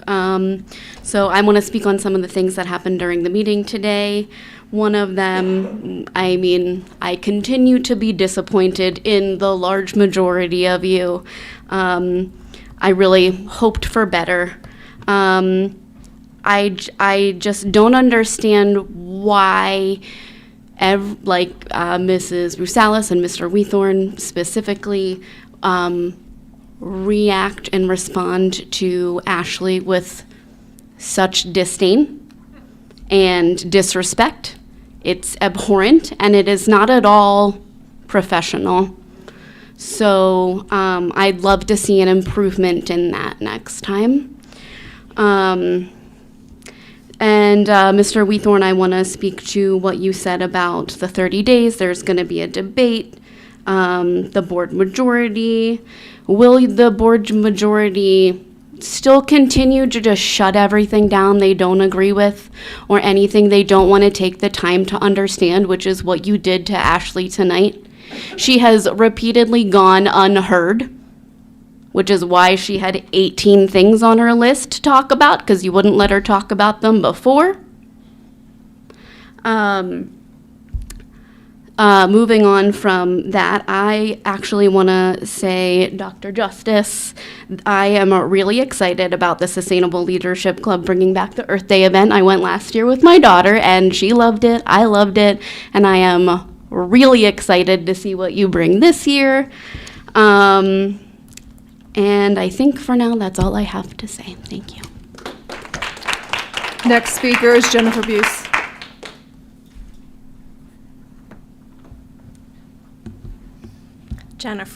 Jennifer Buse. I live in Richland. I have 4 kids, 3 still in the district. To the board majority, your behavior tonight, after the powerful student voices pleading for respectful discussion to come together, has really been out of bounds. Christina Brusalis and Mr. Whitehorn, at every comment that Ms. Fortier makes for discussion, it's just rolling your eyes to one another. It's just not a great look. You and the board majority claimed discussion would occur later. That was a lie so far. Perhaps you will allow it at the next meeting? I'm hopeful, but I won't hold my breath. Ashley, I am so sorry you have to endure the dismissive treatment, rude remarks, and refusal to engage in respectful conversation. How this board legit believes this policy is perfect as is, with the incredible lack of clarity on how the district will implement and how it will benefit kids, is beyond me. Thank you for your efforts to address all the muck in the mud. Amy, I appreciate your work as well in trying to work through to get clarity. Joe and Mark, thank you for your votes of support for the large majority of students, community, beloved teachers, admin, librarians that have started to engage with this policy. The student speakers, we are going to be okay once you're in charge. Thank you for speaking up for marginalized groups and all kids for mirrors and windows in the library. You see the intent of this policy to limit access to books, especially relating to Black and LGBTQ experiences. The community majority, including the school board junkies and all the new folks paying attention, see the odd focus on sexual activities and classic art, which will absolutely target books by and about marginalized communities. Finally, the student who's Black and shared how impactful the Randy Pink conversation was a concrete way to show them a supportive community exists here in PR for them. That fact hit me straight to the heart. Thank you again to everyone who brought that community event together. Librarians and the ELA teachers know this to their core, and I thank you from the bottom of my heart for doing your best to provide windows and mirrors for all students before this obscene policy. And after it passes, I'm sure you'll do the same. Thank you. Next speaker is Elise Duckworth.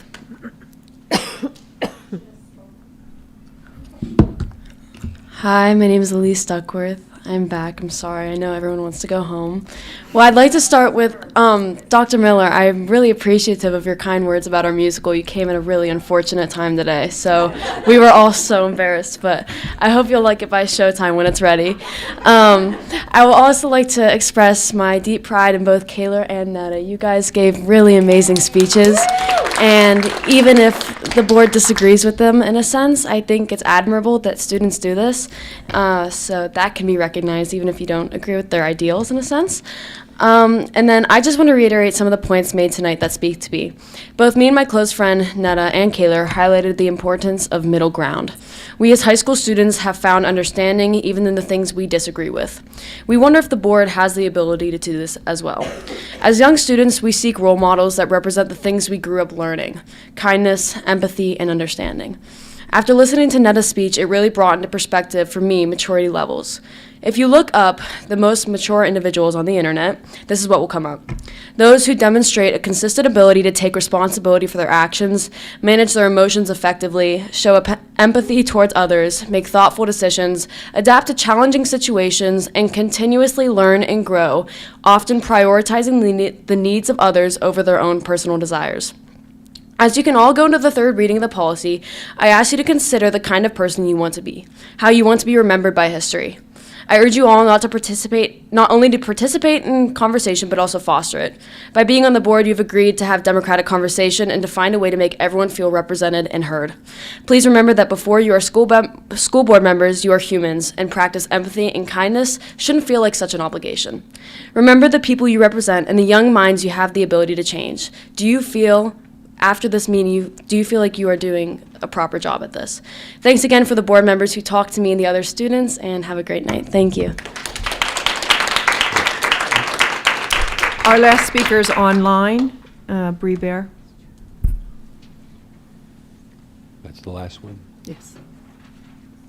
I'm going to speak also. The form was taken. Oh, okay. We'll have one more.